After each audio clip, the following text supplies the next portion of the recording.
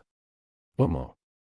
On the battlefield, Kyoka used her own quirk against Present Mix quirk, both extreme noises cancelling each other out. Taking advantage of the gap, Yuga fired his beam at the maximum output and went over Present Mix's head, successfully running out and winning the match. For the eighth match, the team of three boys already ended up with a disadvantageous start as Midnight incapacitated Siro using her quirk.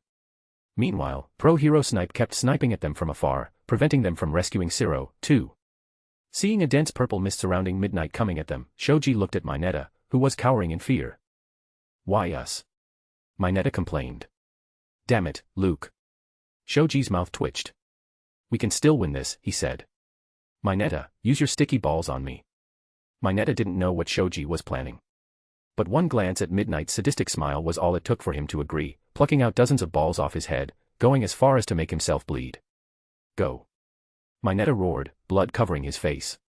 Show them my. Shoji, covered in purple-colored balls, left the hideout and rushed toward Midnight, shocking her. She cracked her whip at him, but it got stuck to his body as well.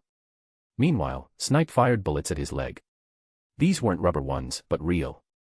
However, the layer of sticky balls was so thick that even the bullet couldn't penetrate it, getting stuck in the middle somewhere. With one great leap, Shoji reached Midnight and put handcuffs on her. Behind them, Mineta walked out, almost crying. Grape armor. In the monitor room, Luke's lips twitched along with others. Silly, but effective, Recovery Girl said, getting up. Then, she faced Luke and Midoriya. Don't get hurt too much, you two. It was time for the ninth and the last match, Luke, Midoriya, Bakugo vs. All Might and Eraserhead. And neither Luke nor Midoriya thought they could win this without making it bloody. Chapter 187, Luke, Midoriya, Bakugo vs. All Might and Eraserhead. 1. Luke and Midoriya walked into the battle site, a humongous, rectangular city, with entry and exit on the opposite sides. The moment they entered, the timer for the match also began, giving them a total of 30 minutes to either put handcuffs on All Might or Eraserhead or reach the exit and leave the battle site altogether. But, seeing Bakugo, both cases seemed difficult to accomplish. Bakugo was walking dozens of steps ahead of the two, his fists clenched tight. As predicted by Luke, the boy had no intention of discussing strategy or even showing a hint of working together to win the match. Luke had already taken that into account, coming up with a viable plan. However, as Midoriya looked at Bakugo's tensed back, he couldn't help but worry about the boy who had remained with him since childhood. So, despite being warned against it, Midoriya rushed to catch up with Bakugo, hoping to change the boy's mind. Here we go. Nix cawed. You owe me the latest volume of her spot. Luke's lips twitched. Before coming here, he had assured Nix that Midoriya would stay true to their plans, letting Bakugo confront All Might by himself. Nix, on the other hand, had done a divination on the spot, predicting that Midoriya would go after Bakugo instead. They had ended up betting, which Luke lost, ending up being forced to buy an unheard book with a questionable plot. Kaken, for this exam, the teachers are the villain, and we are the heroes, Midoriya was saying out loud, stuttering. We need to keep in mind their combat abilities. All Might alone would have been dangerous enough, but we have to be wary of Eraserhead, too, now. Wait, listen to me. Bakugo fastened his pace, leaving Midoriya behind. Stop following me. Midoriya hesitated, but rushed to catch up to Bakugo. Listen. All Might will come after us, and Eraserhead will cancel our quirks. There's no point in going all in. We can't just overpower All Might with numbers. Not when we don't know whose quirk Eraserhead will erase. Luke has come up with. Taking Luke's name was a mistake. Bakugo lashed out with his right hand, the grenade-like gauntlet hitting squarely across Midoriya's face, making him fall. Don't say another word. Bakugo glared, his red eyes spewing wrath. Just because things are going better for you and that bird's hit doesn't mean you can keep running your mouth, you damn nerd. It's pissing me off. Why would I run away? Eraserhead cannot block my quirk forever. I just have to keep myself out of his vision and beat All Might. Once Eraserhead is tired, I will beat him up, too. I don't need you or anyone helping me out. Go. Run, if you want to. In the monitor room, the students watching this play out on the screen gasped. I don't understand, Azui said. Why is Luke just standing and not helping Midoriya convince Bakugo? Luke, in his black greatcoat and pants hero costume, with Nix on his shoulders, was looking around as if he were on a sightseeing tour. It was like he didn't care about what was happening in front of him between the two boys at all. Hearing Tsuyu's doubt, Tenya and others frowned, going through the same thoughts. Because there's no point, Momo replied, her eyes reflecting Luke. Not yet, I think. Sigh. Recovery Girl let out an aged breath as well. I knew there would be trouble with their teamwork, but do they not realize who they are up against there? A few moments before. Luke had his hands in his pockets as he kept looking around for any signs of Eraserhead. Other than his innate Beyonder abilities, he had decided not to use any Beyonder powers in this match. Everything was being recorded, and many teachers were watching him as well. He couldn't afford to give them any reason to replay the recorded match because he used a power that didn't make sense. It was especially so for Nizu and Midnight, who were just looking for such reasons to praise him, calling him the treasure chest of UA.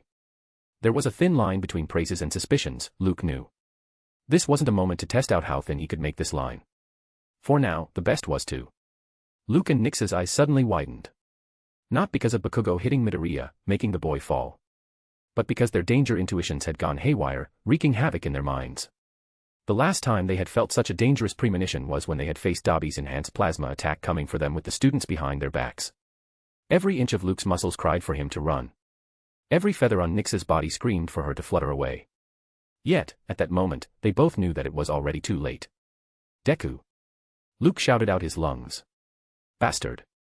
Nix called out to Bakugo. Run. Boom. A Category 5 typhoon blasted across the city, wind gusts, with a speed of over 200 kilometers per hour, surging in the middle of the city, leveling buildings. Bridges collapsed. Multi-storied skyscrapers came falling, becoming ruins. Chunks of road upended, joining the rubble of other structures. The boys were sent flying, tiny pieces of rocks nicking them, drawing blood. By the time the gusts of wind disappeared, a massive cloud of dust lingered in front of the fallen heroes. Bakugo and Midoriya struggled to get up as they stared at the cloud of dust, steps ringing in their ears, heralding doom. Who gives a damn about damaging the city? The voice didn't just carry weight, but a tone so ominous that a chill ran down the boys' spines. What? What is this? Midoriya asked himself, staring at the dark figure within the dust cloud. What is this? Bakugo thought, gritting his teeth, the tips of his fingers throbbing as his heart raced, pounding against his chest. Oi. Oi. Luke, far behind them, found it difficult to step back.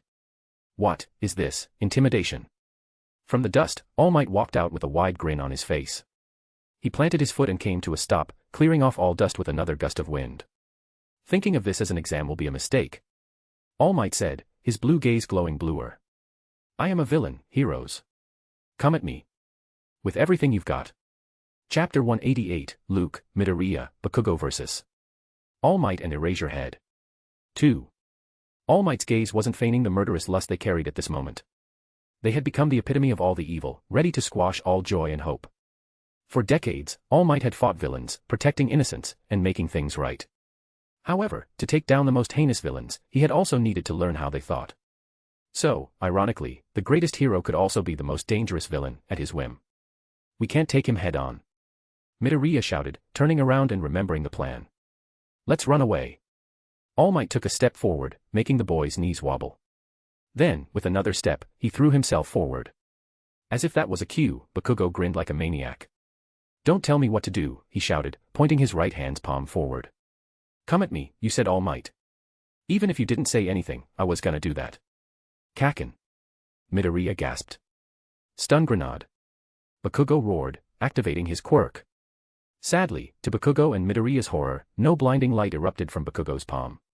Terrified beyond thoughts, Midoriya tried to activate full cowl, but failed. Oh, no. The two boys realized together. Eraserhead. They looked around but couldn't see Eraserhead anywhere. But that didn't matter, they knew. Aizawa needed to keep them in his direct eyesight to erase their quirks. Then, as long as he didn't blink, it didn't matter where the hero hid himself. So, even if his quirk had a range limit, Eraserhead could easily keep erasing their quirks by hiding in one of the buildings and keeping an eye on the battlefield. But, when? When did Eraserhead cancel their quirk? The timing mattered because of the reduced visibility due to the dust and Eraserhead's quirk's weakness, which gave him dry eye if he kept it on for long. And, as All Might reached Bakugo, they knew exactly when. It was the time All Might had appeared and had rooted them to their places with his words. Turned out, as the boys were busy bickering, the two pro-heroes had already been working on a viable plan, despite the advantage of their enormous strength. Sadly, it was a little too late to regret now. All Might's grin widened, and he grabbed Bakugo's entire face in his right hand, lifting him like a toy. Run! Midoriya shouted, dread flashing across his face. Luke. Just as Midoriya turned around, though, and looked where Luke had been standing, he couldn't see anyone there. How? He asked himself, shocked. Along with him and Bakugo, Eraserhead had definitely cancelled Luke's quirk as well. He and Bakugo hadn't moved an inch, letting themselves fall in All Might and Eraserhead's trap, because they didn't know their quirks had cancelled. For Luke not to be here only meant one thing. Somehow, Luke hadn't let All Might's murderous gaze overwhelm him as much as Midoriya and Bakugo.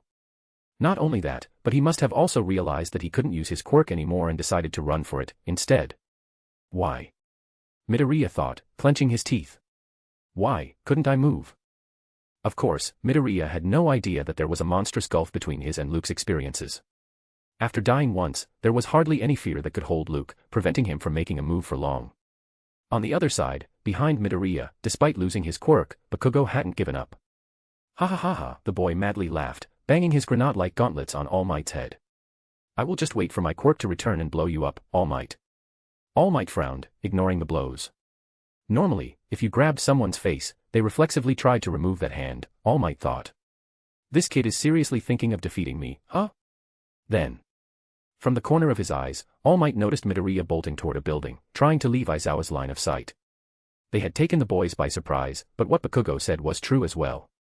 Erasing quirks opened a tiny little window to make the boys feel helpless, and it wasn't something that could be repeated over a long time.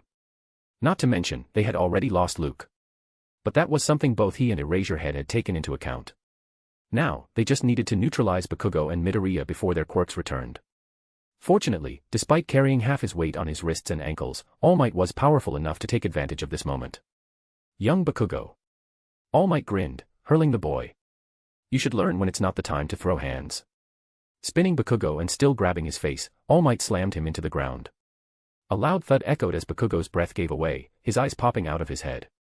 Before he could even register the pain, though, All Might grabbed his leg and threw him like a ball. Crack! It was hard to know what actually snapped. Was it Bakugo's hand? Or was it Midoriya's back? Regardless of the origin of that cracking noise, both boys went rolling, slamming into a broken piece of concrete. Weak hits. Cowardly thoughts. All Might said, putting his hands on his waist. Is that how you thought you would win against me? Shaking like leaves in a storm, and bruised black and blue, Midoriya and Bakugo got up and eyed the greatest pro-hero they had admired since their childhood. Now, it was the same pro-hero who stood against them, like an unsurmountable barrier. If only they had their quirks. Around 200 meters away from this scene, behind a ceiling-high glass wall on a building's 10th floor, Aizawa blinked. This was the effect of All Might's presence. Under pressure, neither Bakugo nor Midoriya was trying to activate their quirks, giving Aizawa enough time to blink and then cancel their quirks again. But that's what the practical exam was all about, wasn't it? Aizawa thought. To overcome one's fears, grudges, and come out of the pinch, to be a hero. It's time to go after Luke, All Might, Eraserhead thought out loud. Don't forget the plan. That boy is. As the pro-hero turned around, time slowed, a chill running down his spine. From the corner of his eyes, a figure came blasting across the hall before he could even lay his eyes on it and slammed into him. Throwing both of them out of the building, shattering the glass into hundreds of shards. Chapter 189, Luke, Midoriya, Bakugo vs. All Might and Eraserhead. 3. A few moments before. Luke blinked away the monstrous presence of All Might weighing him down. His plan to let Bakugo keep All Might occupied, while Midoriya distracted Eraserhead, and then bolt to the exit, had already gone down the drain. That plan was based on the assumption that All Might and Eraserhead wouldn't go full throttle against kids like them. As Luke did not know how the final exam's practical part had actually gone down in his previous life, he had come with a practical plan, keeping the pro-hero's natural side in account. Of course, he had underestimated how far UA's teachers were willing to push the students. The good thing was, as a magician, it had become Luke's habit to never rely on one plan, making ample preparations to suit various scenarios. And those plans triggered when Eraserhead took the scene, canceling their quirks. Unlike Midoriya and Bakugo, who hadn't come out of All Might's murderous aura and hadn't realized that their quirks had already been cancelled, Luke was different. He had already confirmed during the quirk apprehension test that Eraserhead's quirk cancelled all his bestowed quirks. The moment Luke sensed his spirit particles returning to him, and Nyx lost the bestowed gigantification quirk, they both learned that it was time to go for Plan B. There was no point in screaming to let Midoriya and Bakugo know that quirks were useless, either. It would only make Eraserhead focus on him even more, Luke knew. So, the best way to take advantage of this precarious situation was to subtly remove himself from the scene. Switching to the Trickmaster sequence, Luke created a gust of wind, bringing a mass of dust in front of him. As creating an illusion would leave behind a greater footprint in the video camera recording him, given the fact that he couldn't even use his quirk anymore, keeping it as imperceptible as possible was the way to go. The moment the dust cloud just happened to roll in front of Luke, he used all his natural Beyonder strength to kick himself back. Just a mere dust cloud wouldn't be enough to regain his quirk. So, as he kept distancing himself from the scene, keeping the dust cloud in front of him, he made his way to the closest ruins of a multi-storied building, Nyx flying behind him even faster.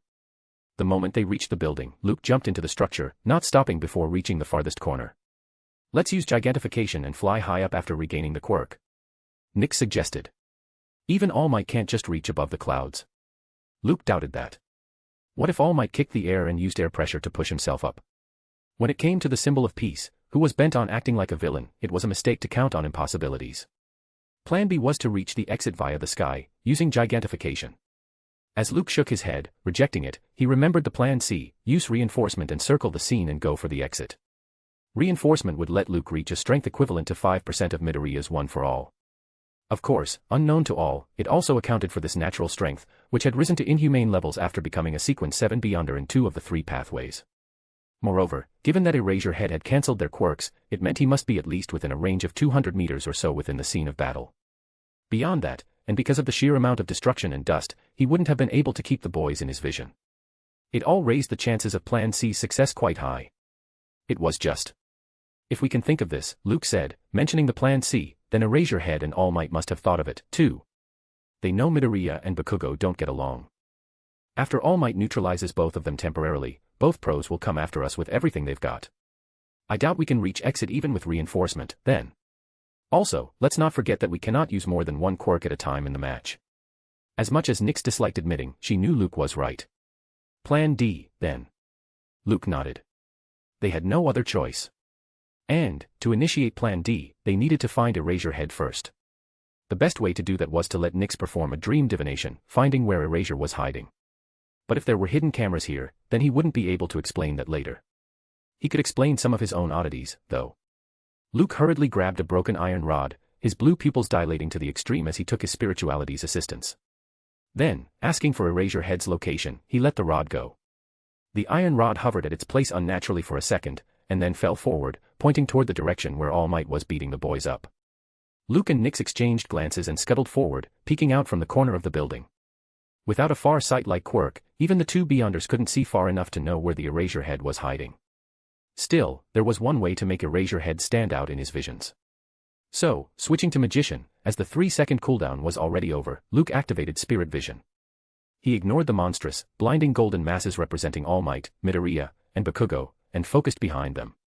There, on the 10th floor of a building, Luke saw a few blurry, golden particles, Erasure Head.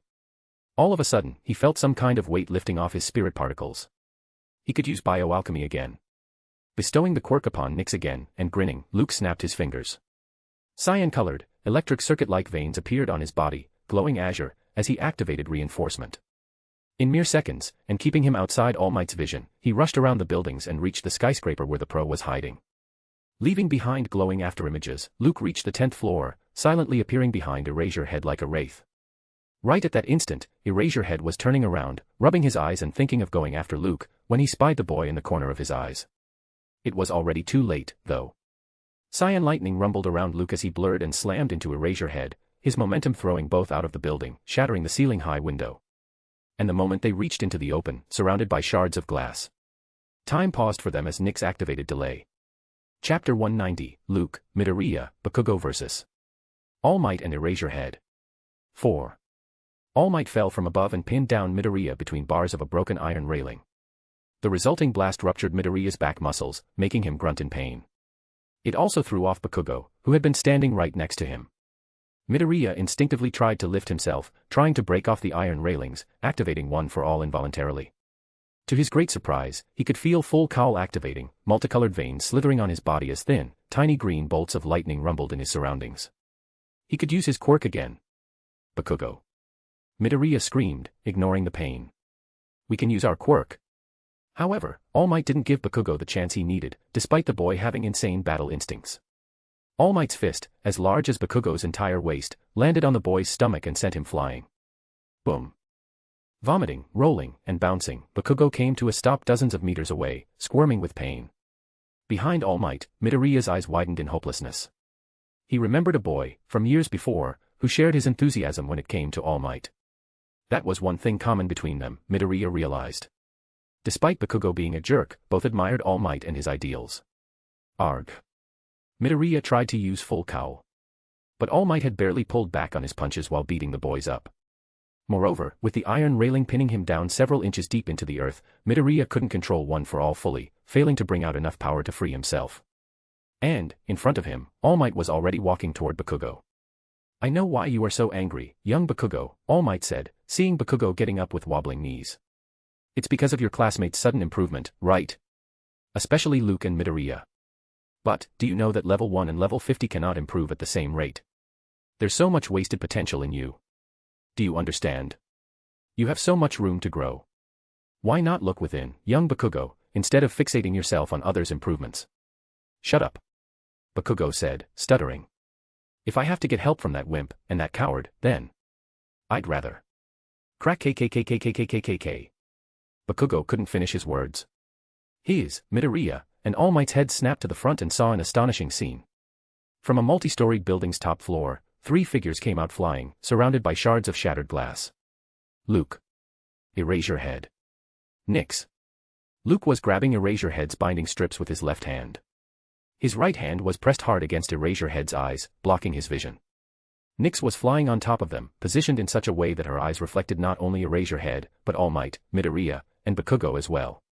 But an even more shocking thing was that everything had slowed down around them. It was as if they were looking at a video being played at 10% of its original speed. Eraserhead's hand was going for Luke's hand on his eyes, and Nyx was hung midair, succumbing to the effects of her own quirk. Between All Might, Bakugo, and Midoriya, none were dumb enough not to realize what had just happened. Contrary to what they were thinking so far, Luke hadn't run away, bolting to the exit. Instead, the boy had miraculously found Eraserhead, used reinforcement to throw him and Pro out in the open before his quirk could be cancelled, and then used delay, slowing all movements. Of course, they also realized the oddness of Nyx's weird position. Because of reinforcement needing direct contact, she couldn't have flown away from Luke in time, falling prey to delay as well. Luke must have planned for this moment, though. From the way Nyx's eyes were wide open toward the three of them, it was obvious what Luke was trying to say. Either run now, or force All Might to enter a 50-meter range from him. Kaken. Midoriya shouted. A hero always wins in the end. Right. Bakugo had wanted to say that he'd rather lose than work with Midoriya and Luke. Don't give up. Midoriya's words echoed against broken buildings. Don't give up. But the moment he saw desperation on Luke's face, and as he heard Midoriya's screams from behind, he couldn't help but move. It was their chance. It was their only chance, perhaps. Delay would last on the affected targets for only a few seconds. The thing was, if they could think this far, then All Might could, too. Kaken. Midoriya screamed out his lungs, forcing the iron railing up. NOWW. Bakugo's pupils widened. With an insane display of agility, he fired 2 successive short blasts from his palms, wrapping his arm around All Might's waist. Instantly, Midoriya appeared over All Might, ignoring all pain, letting full cowl burst to its maximum capacity of 12%. Boom. Midoriya's punch landed on All Might's face, sending him skidding backward. Simultaneously, Bakugo fired explosions from his one palm, increasing the momentum even more, taking All Might closer to Luke and Nyx. Then, both Midoriya and Bakugo shouted together. Again. A punch landed on All Might's face.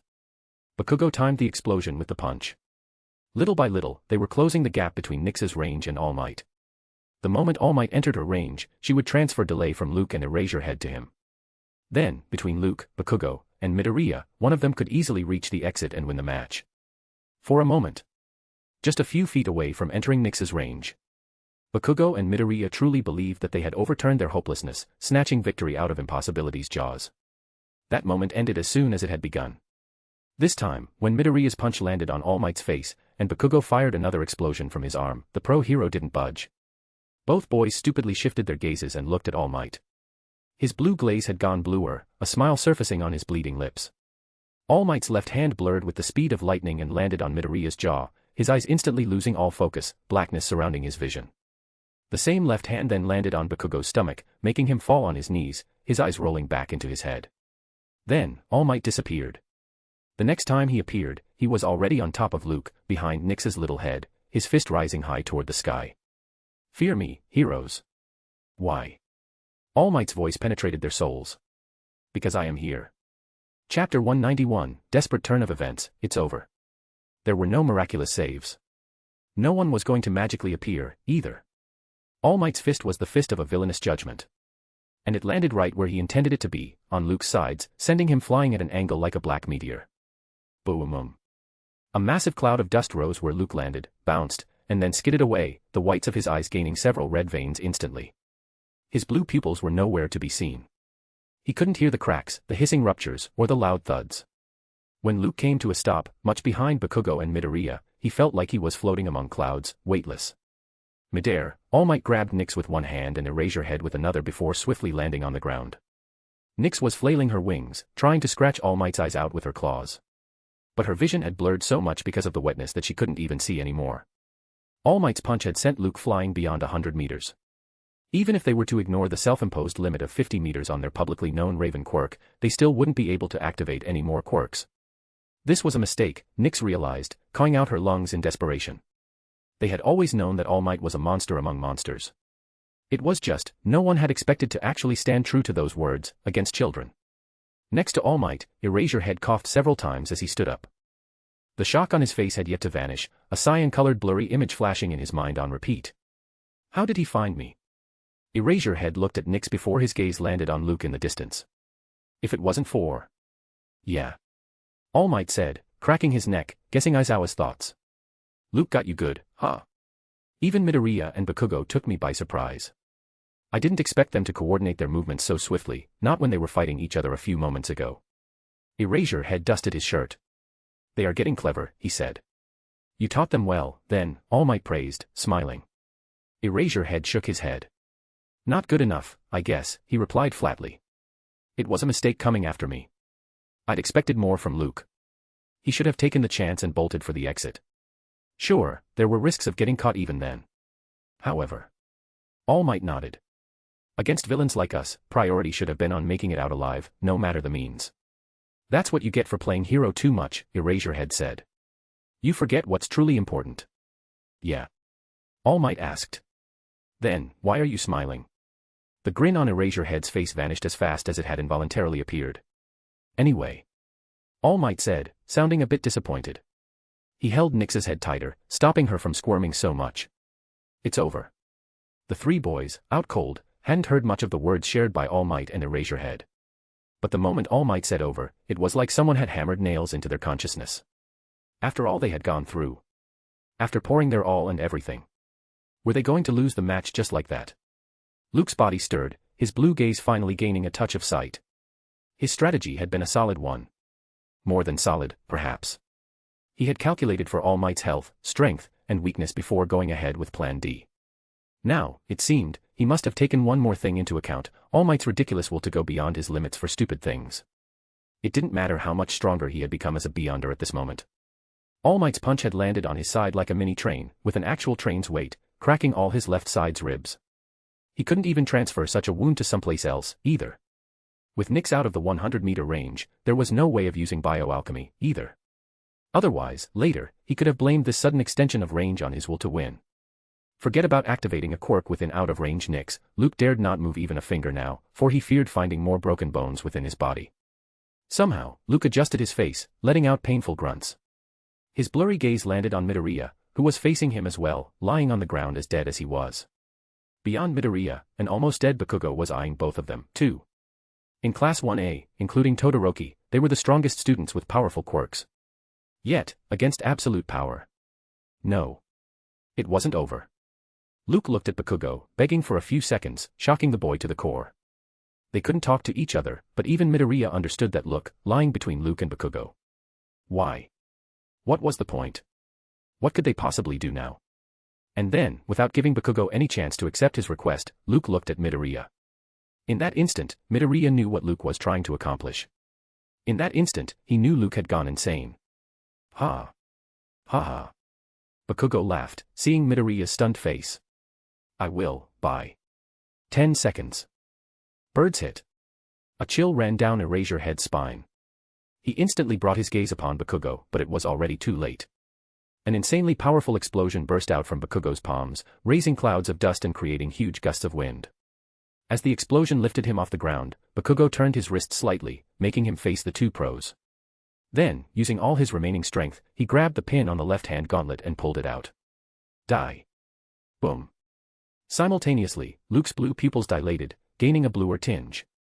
Even if they momentarily blocked Erasure Head's vision, it wouldn't change anything. However, there was one thing they could try, one thing they had been trying for days without getting any results. And Midoriya, who was looking dead into Luke's eyes, once again found himself suspended in the blackness. Deku. Midoriya cried in the blackness. Do it. Pouring his heart into calming his mind and focusing on All Might's toy figurine from his childhood to guide his spirituality, Midoriya reached out, and, tearing through the blackness, Luke's hand grabbed Midoriya's, pulling him in. A sudden effusion of light blinded Midoriya. When he regained his vision, he found himself standing next to Luke, a tall, muscular woman eyeing him down. Well, well, well. Nana Shimura said, smiling ear to ear. Look who's here. Finally. Chapter 192, Float Unlocked, Miraculous Victory. They were standing on a moon-like surface. Black, purple, and green-colored winds were blowing in all directions, surrounding them. Luke looked at himself. He was still covered in patches of blackness like always, but they were few and far between. Midoriya was another matter altogether. He was barely visible among the blackness. His right hand was visible, but his left hand and legs were missing. So was his mouth. His eyes, left untouched by the blackness, were planted dead on the only woman standing among the boys. Nana Shimura, the seventh user of One for All, All Might's predecessor. Well, well, well. She said, smiling ear to ear. Look who's here. Finally. Luke watched as Midoriya tried to say something but couldn't because of the lack of a mouth. He knew All Might must have told Deku about the One for All and All for One's past. Midoriya knew who this person was, then, despite not being able to talk to her. Suddenly, the blackness around Midoriya intensified. Already. Shimura's brows rose. Sigh. She walked past Luke, who had been standing silent and alert next to them. If the vestige even so suggested Luke's oddity and his true powers to Deku, he would cancel the spirit vision instantly. That didn't guarantee he would disappear from here, but Midoriya would certainly go back, he was sure. Still, it did surprise him that Midoriya couldn't remain here for even a few seconds by himself, already getting pulled away. The boy certainly didn't lack in spirituality, that was confirmed, at least. It's too soon for you, I guess, Shimura said, putting her hand on Midoriya's shoulder. Unlike this brute behind me, you are here on borrowed power. Also. 12, no. You have only mastered 13% of One for All. Not bad, but not nearly good enough. If you want to experience the past through us, you need at least 20%. For now, go show them who you truly are. Ready or not, it's time you begin preparing to release One for All's full potential. I hope the next time you arrive here, you can stay longer because we are already past the singularity point. Luke's eyes widened. What did she say? What singularity point? He looked at Nana Shimura and found her smiling at him. Damn it. Luke cursed, realizing that the vestige just baited him to know the true reason for his presence here. Not only that, but simultaneously she made sure that he wouldn't stop visiting this place, and keep returning to find more answers, instead. Anyway, Shimura grinned, ruffling Luke's hair. It's a good start. Good luck. Just as Midoriya began disappearing, and Luke ended spirit vision, following suit, Shimura's voice entered their ears like hearing a song in dreams. And float is like swimming in an ocean without hands and legs. Use One for All until you get the hang of it. Thick veins pulsed on Bakugo's hands as he bombarded the two pros, blinding their vision. 10 seconds. That was the amount of time he had promised he would buy for them. Now, it seemed he had once again overestimated his abilities, putting an impossible target for himself. Yet, it was this impossibility itself that fueled Bakugo's rage even more. Grinning, screaming, and feeling his muscles getting ruptured as he used his quirk, Bakugo kept blasting All Might and Eraserhead, uncaring that Nyx was with them as well. Get it done fast, he shouted, grabbing the pin of his right-hand gauntlet as well. You two nerds. Oh. A voice entered Bakugo's ears from the sides, chilling his spine. I hope you are not bad-mouthing your teachers. When? From the corner of his eyes, Bakugo saw All Might standing next to him, holding Nyx in his right hand. When did he? It didn't matter. With urgency, Bakugo moved his arm toward the pro. All Might was much faster, though. With two low bangs, he destroyed Bakugo's gauntlets. Then, his knee landed on Bakugo's chin, sending him flying up, blood foaming in the boy's mouth. Bakugo saw the sky turn black in his vision. No. He couldn't afford to lose his wits now. Arghhhhhhhhhhhhhh. Letting out a shout, Bakugo spun midair and faced his palms down at All Might. Die. Sadly, no explosion came out. Bakugo's bleeding gaze landed on the figure walking out of the clouds of smoke and dust, and he knew, once again, Eraserhead had already cancelled his quirk. Sacrifice is pointless, Eraserhead said, his hair flailing up, defying gravity, if you can't make it count. Those two should also. Aizawa couldn't complete his words, as if someone had grabbed the words in his throat. Sensing the oddity, even All Might looked over his shoulder, his eyes popping out of his skull. There, into the distance, Midoriya was levitating midair, thrashing his hands and legs like a drowning man. And, beyond Midoriya, there was no one. It wasn't pointless. Eraserhead's entire body jolted as the voice hissed out from the space itself, the boy appearing at his blind spot. All Might was too absorbed in the miracle he was seeing that he didn't even notice Luke. It was never pointless. Then, before Eraserhead could cancel his quirk, Luke snapped his fingers. A shine coursed over Nyx, as if someone had cast a mirror on her from very far. In the next moment, she and Eraserhead blurred, exchanging positions, All Might's hand wrapping around his colleague's throat in a tight grip. That wasn't all, though. Without getting any instructions from Luke, Nyx knew what she needed to do. Second, she exchanged positions with Bakugo, bringing him next to Luke from midair. Third, she exchanged positions with Midoriya, bringing him over to the two boys. Finally, Nyx exchanged positions with All Might, bringing him and Aizawa far behind the three boys. Midoriya. Luke shouted. Remember what I said about sacrifice? Midoriya, who was beyond baffled because of the sudden activation of Float Quirk, suddenly remembered Luke's words, bringing a smile to his face. Luke. Midoriya screamed, smiling, giving them his hands. Kaken. Then, as Luke and Bakugo grabbed his hands, Midoriya poured his everything into his legs, activating one for all, not at 13%, but 100%. If float was like swimming in an ocean without hands and legs, then... boom. Midoriya kicked back so hard that it created a storm behind him, sending both All Might and Eraserhead flying. In the next moment, the three boys had already crossed the exit, winning the match. Chapter 193, The End of First Year at UA. In the nursery room of UA, All Might, Eraserhead, Sand, and Recovery Girl eyed the three students lying on the bed, all bruised and bandaged, Nyx lying out cold next to Luke. Despite Midoriya's legs getting black and blue because of the 100% use of One for All, he wasn't the only one with the worst injuries this time. Bakugo's hands were almost in the same state as Midoriya's legs. Luke's internal state was a touch worse than even Midoriya and Bakugo, a few of his ribs puncturing his guts. Now that they looked at the boys, it seemed a miracle how they even moved after getting beaten so much. Turned out, when All Might had said it's over, he had really meant it, knowing how precarious the boys' physical situation had been. Whack. Recovery Girl smacked All Might's legs with her walking stick, making him flinch. Don't you know how to hold back, she chided. Was there any need to go this far? After the last match had finished, Toshinori had returned to his normal state. Now, even he thought that he had overdone himself, trying to act like a true villain. It was necessary, Eraserhead said, looking at Luke. Sand nodded. This entire thing wasn't as much of a waste of time as I'd thought it to be. The two pros shared a glance and frowned. Sand and Eraserhead rarely agreed on anything, their ideals always standing farthest from each other. But this time, both had found something interesting through the match. Sand had wanted to push Luke into a corner, forcing him to stop relying on himself and ask for help, if necessary. From the students, he had learned how Luke had proposed to go alone outside the tower during the Island incident, leaving the group. It had also given Dr. Blessed a chance to target the boy. Also, because of their time spent together before joining UA, Luke had gained an admiring view of Sand's lone hunter assassin image. That would have been a good thing, if Luke had never planned to become a hero. In a society, however, where enemies could spring up like cockroaches, and troubles couldn't be avoided by just running away, that attitude wouldn't work. So, Mr. Ryujiro had asked Sand's advice to quash those views of Luke, forcing him to consider working together with other students. The boy direly needed a personality lesson. Knowing Luke's true nature, Sand had advised doubling or tripling the surveillance on him. Unlike other spineless teachers, though, Sand hadn't lied to Luke. If he had lost this match, then the surveillance on him would have continued for the entire term break.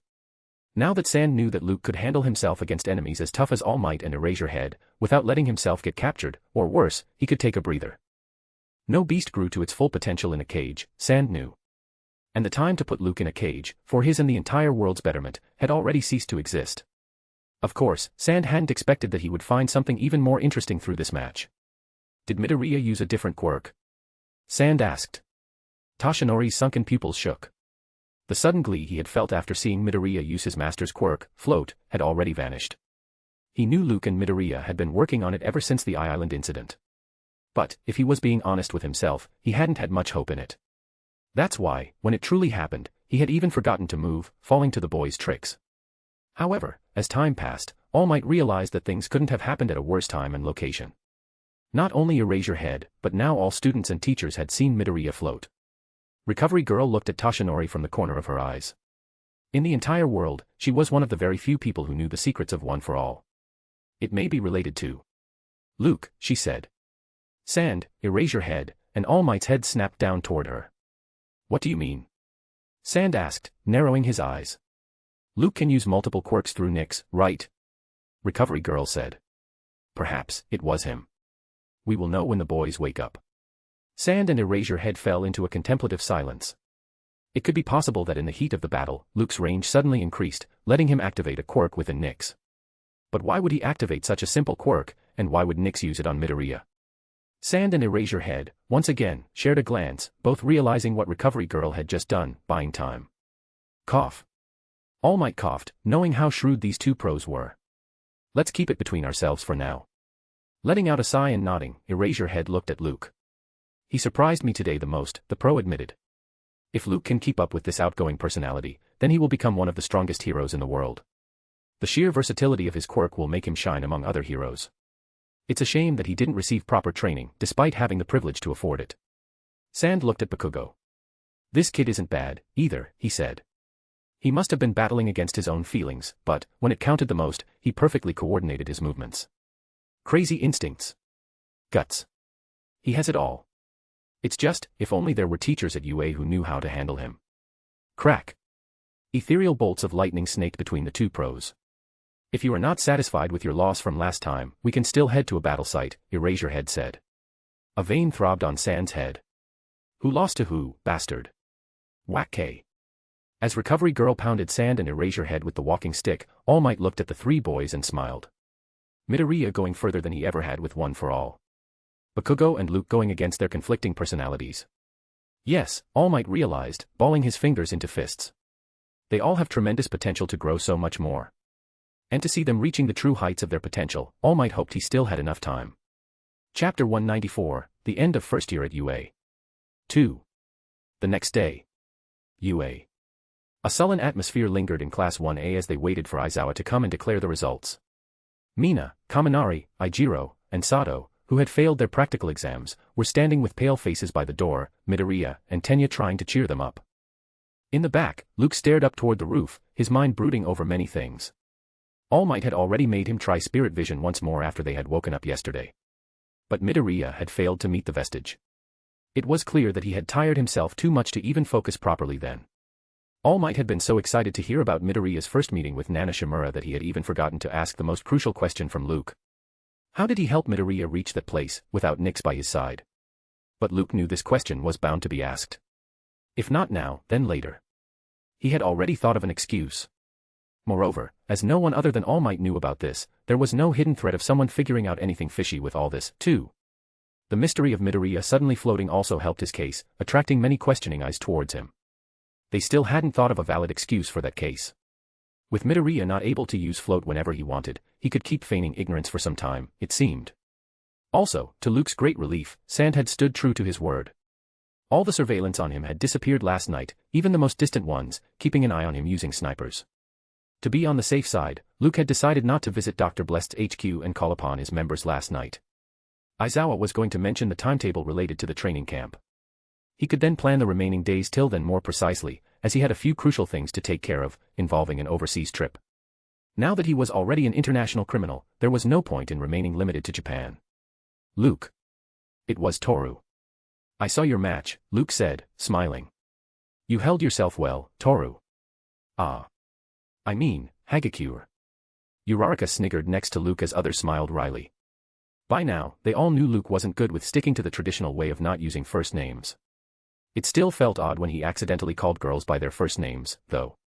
As Toru blushed and pouted, Luke hurriedly apologized. Never mind. She said. I heard you are helping Todoroki and Midoriya in the training camp. Can you help me, too? Sand will not be there. And, I want to learn how to fight even better. Luke's brows rose. How did you know about me and Todoroki and Midoriya? Todoroki, seated to Luke's left, also wanted to know that. To Luke's right, Uraraka suddenly found something on the wall, trying her best not to show her face. It was she who had told Toru, after she had learned this from Midoriya. You are helping Midoriya and Todoroki with training. Shoji asked, approaching them. I can need a helping hand, too. Of course, if you don't mind. No. Mina suddenly came crying. I want Luke, too. Then, realizing what she just said, Mina began crying even louder. TCH. Bakugo, seated with his legs up on the desk, sked. What a bunch of losers. If you lost, the worst you can do is cry about it. A vein throbbed on Nyx, who was on Momo's desk, trying to get her to bring swimsuits with her. Deku. Nyx mimicked Bakugo's voice perfectly. Save me. Deku. You dare. Bakugo threw himself up. He then looked around and found everyone laughing. I never said that. All right, Luke said, seeing even Tenya coming towards him. He didn't know what gave the children the idea that he could help them train. Still. We will be at the same place. Let's help each other. Watching Luke from her desk, Momo let out a small smile. When she looked away, she found Nyx staring oddly at her, a sly smile hanging on her beak. WH. What? Momo asked, blushing. Someone's in love. Nyx cawed. No. Momo gasped, catching all eyes, making her go red. Before she could hide her cheeks, though, the class's door opened with a loud bang. Get back in your seats. Erasure Head said. In an instant, everyone was back in their seats, including Nyx. Coming to the front, Erasure Head faced the students. Good work in the final exams, he began. Unfortunately, there are those who didn't pass the exams. Mina, Kaminari, Sato, Ijiro, and Shiro. That raised many brows. Shiro had been a part of a team, the other two being Shoji and Mineta, and they had won their match. Points were distributed for individual contributions, Erasure Head explained. Shiro didn't make the cut. Everyone looked at Shiro with pity because. Accordingly, for the training camp, Erasure Head said, everyone's going. Mina and Kaminari shot to their feet, crying tears of joy. Everyone else's faces also held shock, the last-minute twist taking them by surprise. It's getting a little old, Nyx said out loud. Keep lying about this, and they won't take you seriously next time. Tenya, Momo, and Fumikage nodded at that. That's true. Erasure Head admitted. I will consider that. Also, Luke. Luke sat straight. Yes, sir. Submit a 10-page report on discipline before leaving school on behalf of Nyx, Erasure Head ordered. What? Luke felt cheated. She. Sigh. Yes, sir. All right, Erasure Head, seeing everyone holding back a laugh. Now the main topic. Training camp. Because of repeated attacks by villains, UA has decided to take some extra measures for student security this time. It will be a 3-week-long camp at a confidential location next month. So, you will have this entire month to yourselves. Make sure you don't waste it. Make a plan for yourself. Decide on which part of your quirks you would like to focus during the camp. As the students' faces gained a serious look, Erasure Head nodded to himself. Do not take this training camp lightly, he warned. There's a reason we are arranging it during the term break. Azui raised her hand. Sir. What reason? Erasure Head grinned. Provisional Hero License Exam, he said, making all eyes pop out. The highlight of your 3rd term at UA. If you want to step forward on the path of becoming a pro, then training camp is the last opportunity you can afford to go to waste. Okay. Dismiss. As a nervous, but also excited, buzz rang within the students, Luke and Nyx's gazes met. A hero, huh? They said together, smiling, saying goodbye to their first year at UA. And, this volume has not ended, but I would still like to hear you guys out regarding the pacing of FIC compared to original work. The anime only spanned a year, with the characters never making it to the 2nd year. We are already looking at the 2nd year, though. I have the first 3 years of UA planned out. Still, I would love to hear what you think of the upcoming years and what would you like to see. Turning 1 year of anime into 3 also gives me much space to include many concepts and focus on individual characters like Todoroki, Bakugo, Momo, and other original ones more. The involvement of Tarot Club members and other concepts from Lord of Mysteries will be limited in these 3 years. In the upcoming chapters of this volume, you will realize how I am planning to incorporate LOTM more into the novel. Anyway, after 3 years, we will see a much deeper involvement. Alright, that's it from me. We'll look forward to you guys suggesting some cool things. UA, 2nd term arc, ends. The next arc is centered around my original concepts, but Bakugo will be one of the main focus points in it. Good luck and enjoy. Chapter 195, Astrologer's Supremacy, The Unwanted Divination. Dr. Blest's HQ. Suwanosejima Island. Luke sat on the high-backed chair, dressed as Dr. Blest, his black, clown mask resting on the long table in front of him at one corner. Behind him, Nyx perched at the chair's top. Both were looking at the crystal globe resting exquisitely in front of Luke on the table. It was the crystal ball, the Sequence 7 astrologer's core ability. It was also the only ability that set an astrologer apart from a seer, as both sequences shared almost all other abilities. Ever since he had become an astrologer, Luke had been trying to actually put this ability to the test. As a seer, he could dream divination to find answers to some odd questions. However, because of conformity and singularity, he dared not attempt it. Crystal Ball provided a much better alternative. And, it just so happened, Luke dearly needed to use it. It works the same. Miss Justice guided him. Let your spirituality interact with the crystal ball, focusing on the question you want to be answered. If there is no interference, and the relevant info is not lacking, then you should get the answer. Of course, the more you practice and the more you interact with the crystal ball, the more accurate the divinations will be. Luke nodded. He closed his eyes, putting his hand on the crystal ball. Melissa Shield's current condition. Luke said out loud, focusing on his interaction with the girl before leaving the island.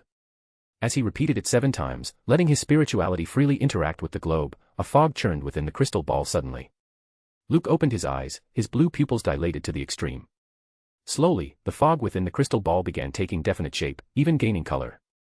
The scene reflected Melissa's eyes first, showing intense struggle. Then, slowly, the scene expanded, showing her full face, water trickling down her cheeks. Luke frowned. But before he could relate those drops of water to tears, the scene expanded even more. Miss Justice screamed in Luke's mind. "Shut it off!" Nyx cried. "I will kill you if you do that, Luke." Luke's entire face lost color as he realized what he was looking at. It was around midnight, and Melissa Shield, after a very busy day, was taking a shower before going to bed. Hurriedly, Luke cut off the spirituality, making the scene vanish, a bright, red flush appearing on his cheeks. "Arga!" Nyx pounced on Luke, scratching his face.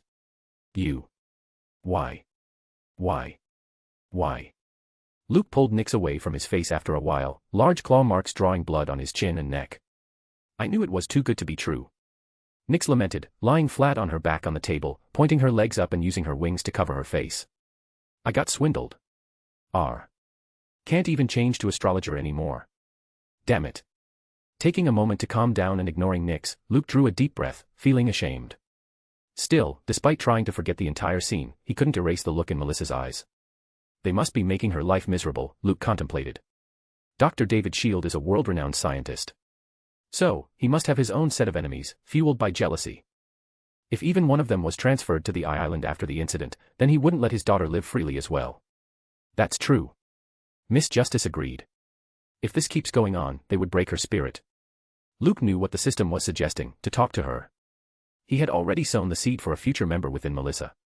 Luke had mentioned that because of the inherent flaw in the quirk amplification device, villains might come after her father eventually. And he hadn't lied.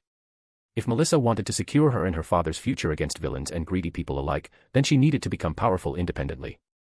Let's give her more time, Luke decided. Manipulation is easy, especially when she's already cornered. But it's not the right thing to do. Miss Justice smiled. On the table, even Nyx held back a smile and kept complaining about having a crystal ball of her own. "Okay," Luke said, looking at the crystal ball. "Let's try the most important task of today." Nyx sat up straight. "You mean?" Luke nodded. That day, Melissa wasn't the only one they had swindled. There was one more person in whose heart they had planted Mr. Fool's faith, without promising any power. Compared to Melissa, this person stood the best chance of accepting Mr. Fool's faith, unconditionally and with a greater zeal. "I just hope," Luke lampooned, "we don't see an old, naked man showering." Then, as Nyx's face crumpled in disgust, Luke put his hand on the crystal ball. Samuel Abraham's current location. Dr. Samuel Abraham, David's assistant, was the mastermind behind Island's incident, who was later betrayed and almost killed by Wolfram. Because of the sporadic firing, he was shot in the head. Under Pop Step's pleadings, Luke had intervened, operating on the dying man on the spot, ultimately digesting his magician potion as well. Ever since then, Luke had been trying to keep an eye on the men who had obtained a new chance at life.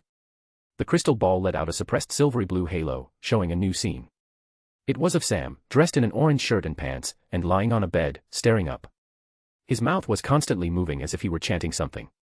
Despite not being able to hear through the crystal ball, Luke instantly learned what Sam was saying. "Praise be to Mr. Fool." Sam was chanting, on and on. "Praise be to Mr. Fool." The scene changed, then, showing a notice board with LA Villains Detention Center written in bold letters on it. "Are we doing it?" Nyx asked. Luke smiled. "Well, he isn't doing anyone any good just lying there. All right. Let's bring Mr. Iwao and Ms. Kazuho." However, something happened then, making Luke pause mid-sentence. His eyes narrowed at the crystal ball, the fog within churning once more. Didn't the divination end? Luke asked himself, sharing a questioning glance with Nyx.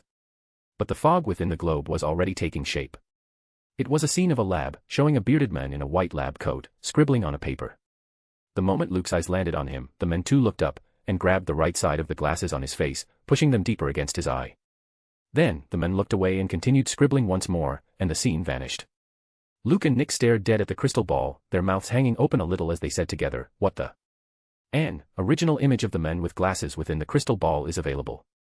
Chapter 196, The Apostles of Mr. Fool, Goodbye Pop Step and Knuckle Duster. Iwao and Kazuho walked out of the black teleportation vortex and immediately sensed the oddness through their enhanced spirituality. Exchanging a glance, but saying nothing, they approached their seats to Dr. Bless's right and left, respectively. As per the unwritten protocol, both Knuckle Duster and Pop Asterisk Step were dressed in long white coats, with black, clownish masks on their faces. As the leader stood up, they took off their masks and put them down on the table in front of them. Dr. Blessed, like usual, kept his on. The oddness of only their faces out in the open didn't unnerve the two members, though. Both Ueo and Kazuho had known each other for years. Moreover, the leader of the Apostle of Fools had always carried a mystery about him, presumably about his past. In time, they did expect to know Dr. Blessed more. That time wasn't now. Praise be to Mr. Fool. The three said together, putting their right hand on their chest. Then, they simultaneously sat down, and, after a long time, the meeting finally began. Congratulations on graduating from your college, Miss Pop Asterisk Step, Dr. Blessed said. And congratulations on becoming a trickmaster. Kazuho smiled, blushing a little. She had already digested her apprentice potion during the Island incident. However, because Dr. Blessed was busy with some work, he hadn't passed on the next sequence to her. It was only yesterday that he finally contacted her and gave her the Sequence 8 potion. Now, Pop Asterisk Step was also a trickmaster, the sequence she had been looking forward to the most. Thank you, Dr. Blessed, Kazuho said. She spied Ueo winking at her and hurriedly added. It's all thanks to Mr. Fool's benevolence. Luke. Ms. Justice. Nick's hiding in a dark corner. Dr. Blessed looked toward Ueo, then. Congratulations on advancing to Sequence 8, he said. Swindler might not seem much in a direct conflict, but it will help you a lot in the long run. Knuckle Duster nodded heavily. He did not gain an enormous amount of stamina after advancing to Swindler, but the few abilities he did receive were quite practical, especially to gather intel. Plus, he was liking that his innate intuition became stronger, along with his nimbleness. For a guy as huge as him, any point in agility could be a battle-turning factor. Before we begin, Dr. Blessed said, lampooning, I have a few things to say. First, as you know, they have elevated me to the status of an international criminal. Despite the humor in the leader's voice, both members could feel the seriousness in his words. This is not an empty title, Dr. Blessed continued. Before, even if we were to go out of Japan, we would have been seen as common villains. Nothing else. Now, heroes all over the world will exclusively come after us once they learned of our presence. Ueo nodded. That makes sense, he replied. If conformity was behind this, then it got us good. Dr. Blessed held back a twitch on his lips. These weren't normal people anymore, but beyonders. Even if Mr. Ueo dared not use a marauder's abilities to look at his face behind the mask, it was better to err on the side of caution. No. Dr. Blessed rejected the guess with confidence. It wasn't conformity. Both Ueo and Kazuho's brows rose. Then. It was Sion-G Group's chairman, Dr. Blessed said. I think he felt offended by me repeatedly kidnapping his stepson. This time, Ueo's mouth twitched, and he didn't even try to hide it. Knowing the oddities of this fanatic, Knuckle Duster mostly ignored some of his acts. This kidnapping of a UA student was one of those acts. I will try. Dr. Blessed said, hesitating, as if he himself didn't believe the words. Not to kidnap him anymore. Kazuho put a hand over her mouth, her brows fidgeting as she smothered a laugh. Anyway, Dr. Blessed continued. Second, I hope you two will consider coming with new identities. New identity. Kazuho's right eye widened. Ueo was more experienced, though. Yeah, that will be for the best, he said, holding his chin. Dr. Blessed is being painted as one of the worst villains across countries. By association, it's only time when they come down on me and little Kazuho as well. Pop Asterisk Step's face paled. No. Only recently had she become a trickmaster. She hadn't even begun acting as a true Beyonder, with all those cool abilities. This is wrong. Kazuho complained. Leader saved those people. If it wasn't for him. Ueo frowned. People wouldn't care, he said, shaking his head. Not until All Might himself declares this to the public, which he won't. But why? Kazuho asked, shocked. He's a hero. He should. Because that's what we chose, Miss Kazuho, Dr. Blessed said.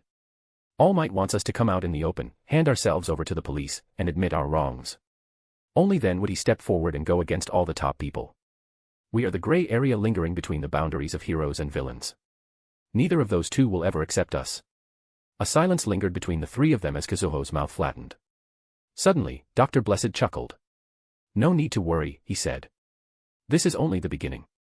The more we spread Mr. Fool's faith, the more people will realize that this world cannot function by merely being black and white. It also needs those who tread the gray path, the path that leads to the gray castle of Mr. Fool. Ueo and Kazuho's mouths opened as if they had just heard something truly meaningful. Wow. All those history and religious books you've been reading are showing their effect, huh? Miss Justice quipped, making Luke struggle against a shy cough. All right, Dr. Blessed said authoritatively. Let's. Trick asterisk step. Iron Mentor. Kazuho and Iwao shared a glance as both worded out their new names simultaneously. Then, slowly, both began laughing, saying goodbye to their years-old image of Naruhata vigilantes. Watching them from the side, Luke smiled behind the mask as well. I guess. Luke thought, narrowing his eyes. It's finally time to grow our numbers. Chapter 197, The Apostles of Mr. Fool, International Stage. When the matter of selecting new identities was settled, the atmosphere within the meeting hall gained a grimmer tone. Rabbit Hero, Mirko has gone crazy, Iron Mentor said. She's coming down hard on all local villains across the country, for any information that could lead her to Stain. Dr. Bless tapped on the table with his finger. It was Mirko who had first faced off against the clause of conformity, finding that Stain possessed multiple quirks. Miss Justice has termed it as conformity's blessing. Luke had gone all out against Dobby because there was no telling if the villain possessed multiple quirks as well. It was too soon to say that conformity couldn't bless more than one quirk user. Dobby lacking multiple quirks could be a deliberate move, knowing how shrewd these existences could be. On the other hand, it could also be related to conformity's control over a person, which, in turn, would suggest that Stain might be beyond salvation at this point. One thing was for sure, though. In all this, Mirko stood a chance to truly lose her life. She had no idea in what hellhole she had thrown herself by targeting Stain. She did not know about the bigger picture and the true, hidden masters in all this. Someone needed to warn her. Or, so what Mr. Iwao, the swindler, was suggesting when he mentioned Mirko. We need to be very careful with her, Dr. Blessed warned. Given her personality and strength, it's better if she's latched onto Stain, and not us. Iron Mentor's eyes narrowed. From the fanatic's tone, it felt like he had personally interacted with her. Still, Dr. Blessed continued, it would be in our favor if she knew her enemy's strength, I guess. Leave it to me. Good work, Mr. Iron Mentor. With Iwao out in the field, gathering intel for the Apostles of Fool, Luke could freely concentrate on other things, like school. So, he didn't mind allotting some extra credits to Iron Mentor. Iwao nodded. Second, he continued, I have been keeping an eye on abandoned buildings and their confidential basements. So far, I only found a few thugs, getting high. Nothing suggesting a bigger lab of Nomus. Luke frowned. Other than Jaka City Hospital, where Dr. Kyudai had been keeping his Nomus in the basement lab before moving it elsewhere, Luke only knew one more location related to All for One from his previous life. But that location was so important that it might not have even come into the picture right now. Any surveillance of that place could spook All for One, or Dr. Kyudai, making them shift the location altogether, ruining Luke's advantage. He didn't want that to happen. So, Luke had asked Iwao to search for other labs meanwhile. However, because Iwao was just one person, the search was progressing slower than they had intended. We lack manpower. Iron Mentor worded Luke's thoughts. Dr. Bless chuckled. Not truly, he said, looking toward Trick Asterisk Step, who had been feeling left out and useless on the side. We lack a good ride. Kazuho blushed. That's why she had chosen Door Pathway, to begin with. To fly, to jump, to reach the sky, above the clouds. Digestion cannot be hurried, Dr. Blessed warned. We can afford to wait for teleportation. Meanwhile, if you find some concrete lead, alert me right away, Mr. Iron Mentor. Iwao nodded. That's all from me, he said. I will also keep an eye on police circulars. If something comes up regarding me and young Kazuho, then. Luke smiled smugly. How shrewd. He thought, looking at Iwao. That's quite a roundabout way to ask if I have spies among heroes and police. Too bad. I am also a swindler. You are right about one thing, Dr. Bless said, redirecting their thoughts instantly. We do lack manpower. Then, before Iron Mentor could process what happened, or Trick Asterisk Step spirituality could warn her, Luke began telling about the imprisoned Samuel Abraham and his intention of freeing the scientist. Dr. Sam can be of great assistance to us, Dr. Bless told them. Especially now that he has become a loyal follower of Mr. Fool. Yes, he had fallen to the wrong side. But, I think he deserves a second chance. Iwao frowned. Kazuho had mentioned how the leader had saved that man on the death's door. She had also mentioned how that man had betrayed his closest colleague, putting thousands of lives in danger. But, will he be confined here? Iron Mentor asked. Dr. Bless nodded. Of course, he said. I have no plans of turning him into a Beyonder. He has a quirk. Iwao sighed within. Then I have no objection to this. Kazuho hurriedly nodded as well, smiling. I think, because we changed his fate, it's our duty to keep guiding him. Luke and Iwayo's mouths twitched together. What guiding him? They were going to use the guy. Also. Dr. Blessed said, almost smiling ruefully. I have a candidate to join our ranks, as a beyonder. As Iwayo and Kazuho listened, Luke briefly mentioned Melissa Shield and how she could be a great and necessary addition to the organization. Whoa. Kazuho suddenly let out a cheery shout. She's good, Master. I mean, Mr. Iron Mentor. I met her. Very smart. Yes, it will be good to help her out, given her situation. On the other side, Iwayo's mouth flattened into a thin line. He didn't stare at Dr. Blessed, but his gaze still landed on him. Unlike Kazuho, he didn't see this recruitment as helping out this young girl, but Dr. Blessed taking advantage of her struggles methodically, in the same way he had taken advantage of him and Kazuho's struggles. Is this how he plans to grow Mr. Fool's faith? Iwayo asked himself, as Kazuho kept going on, wondering about another girl member. Is he gonna, buy people's faith to the very end? Dr. Blessed suddenly looked at Iwayo, making the latter twitch. Iwayo couldn't see the leader's face, but, because of his Beyonder's abilities, he could perceive a smile on his face. This guy. Suddenly, Dr. Blessed stood up. Are you ready, then? We are going now. Iwayo asked, involuntarily standing up, Kazuho following his actions. Haha. Dr. Blessed laughed. Of course. Today is as good a day as any to. Let the entire world know of the apostles of Mr. Fool. Chapter 198, New Way of Teleportation. Star Shift. Even with Discorer, Luke couldn't just appear next to Sam and extract him from the LA Villains Detention Center. Discorer was a top-notch teleportation quirk.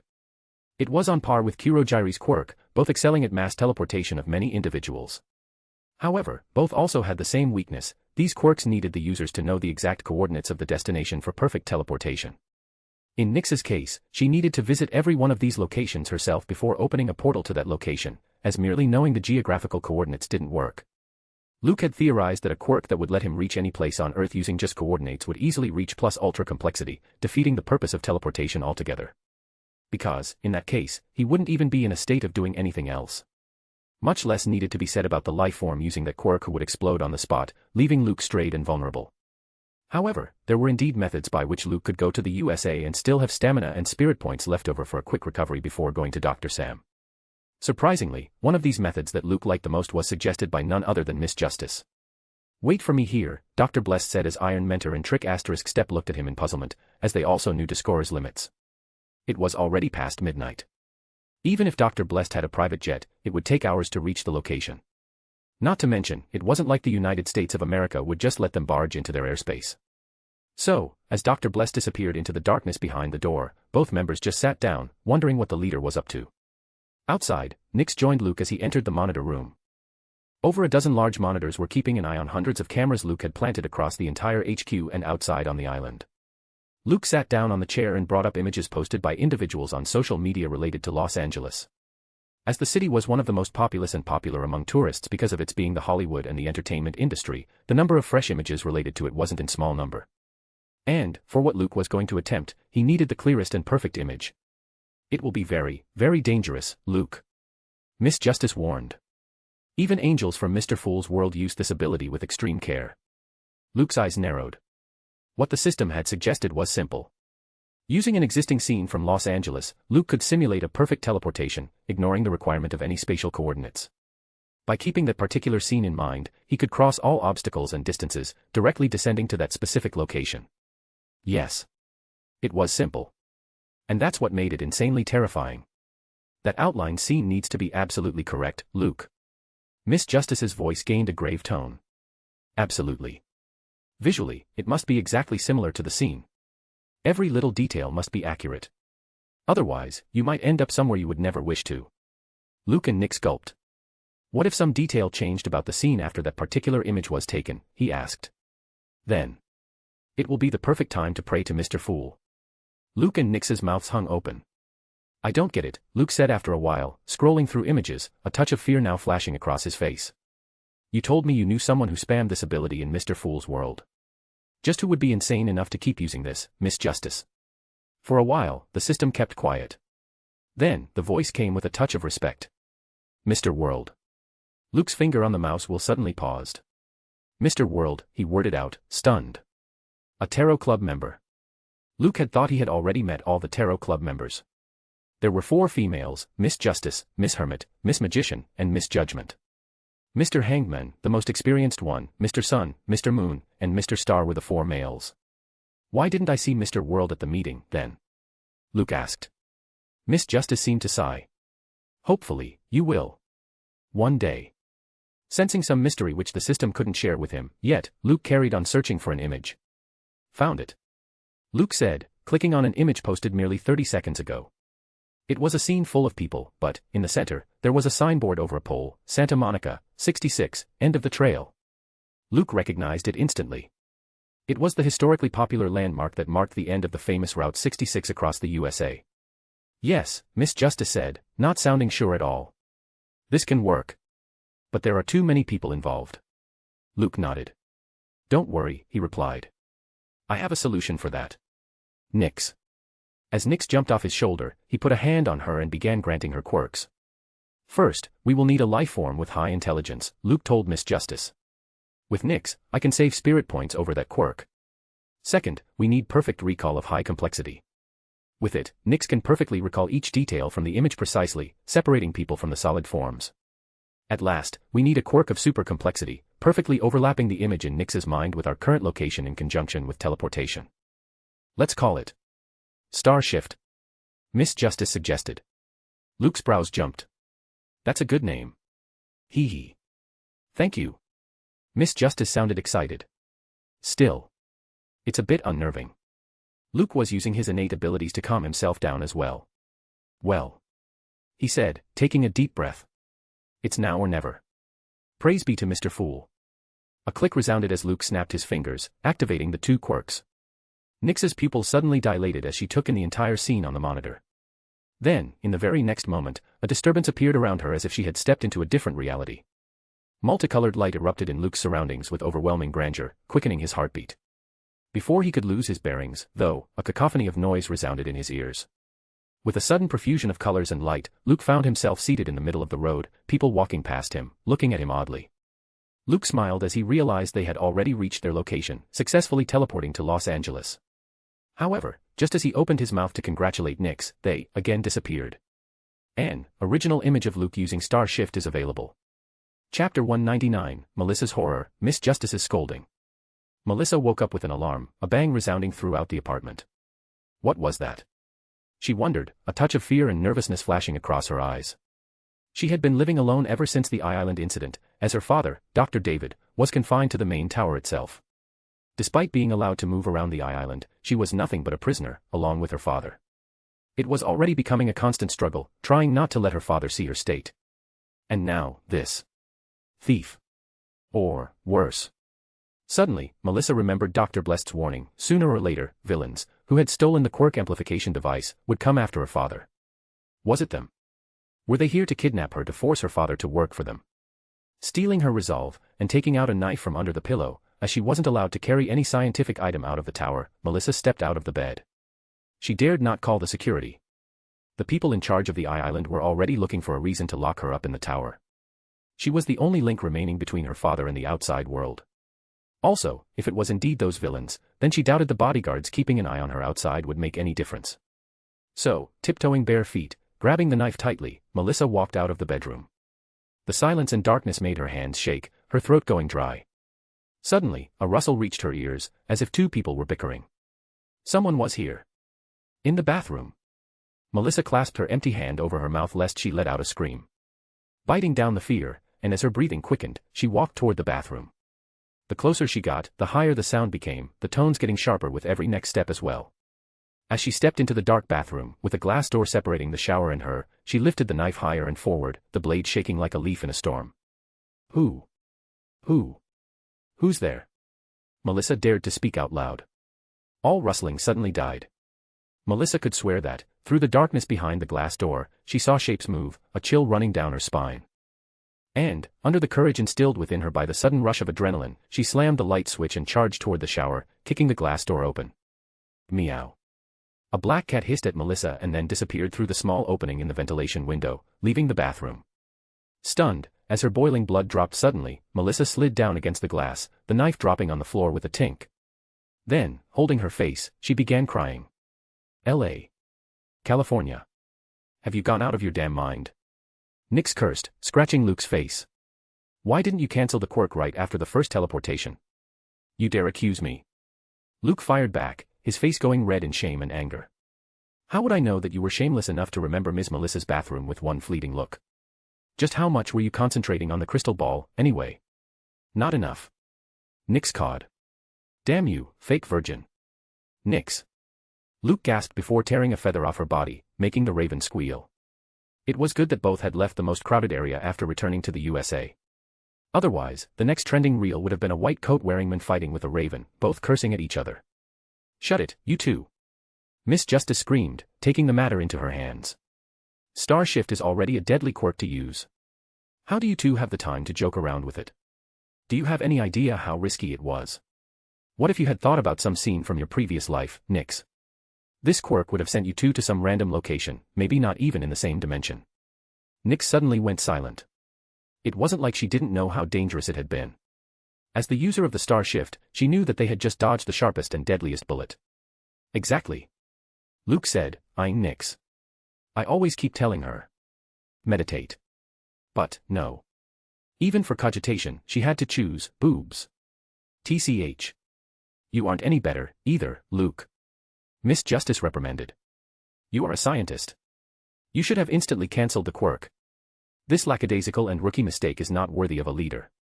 After being scolded, both Luke and Nyx just stood there in the alley, a few drunkards passing by, eyeing them oddly. More than anything, Miss Justice reminded. You two just scared an innocent girl. Was the sight of her crying in the crystal ball not enough? Luke had to hurriedly bestow Discorer upon Nyx, opening a teleportation vortex to the HQ zoo, where he stored small animals for instant use.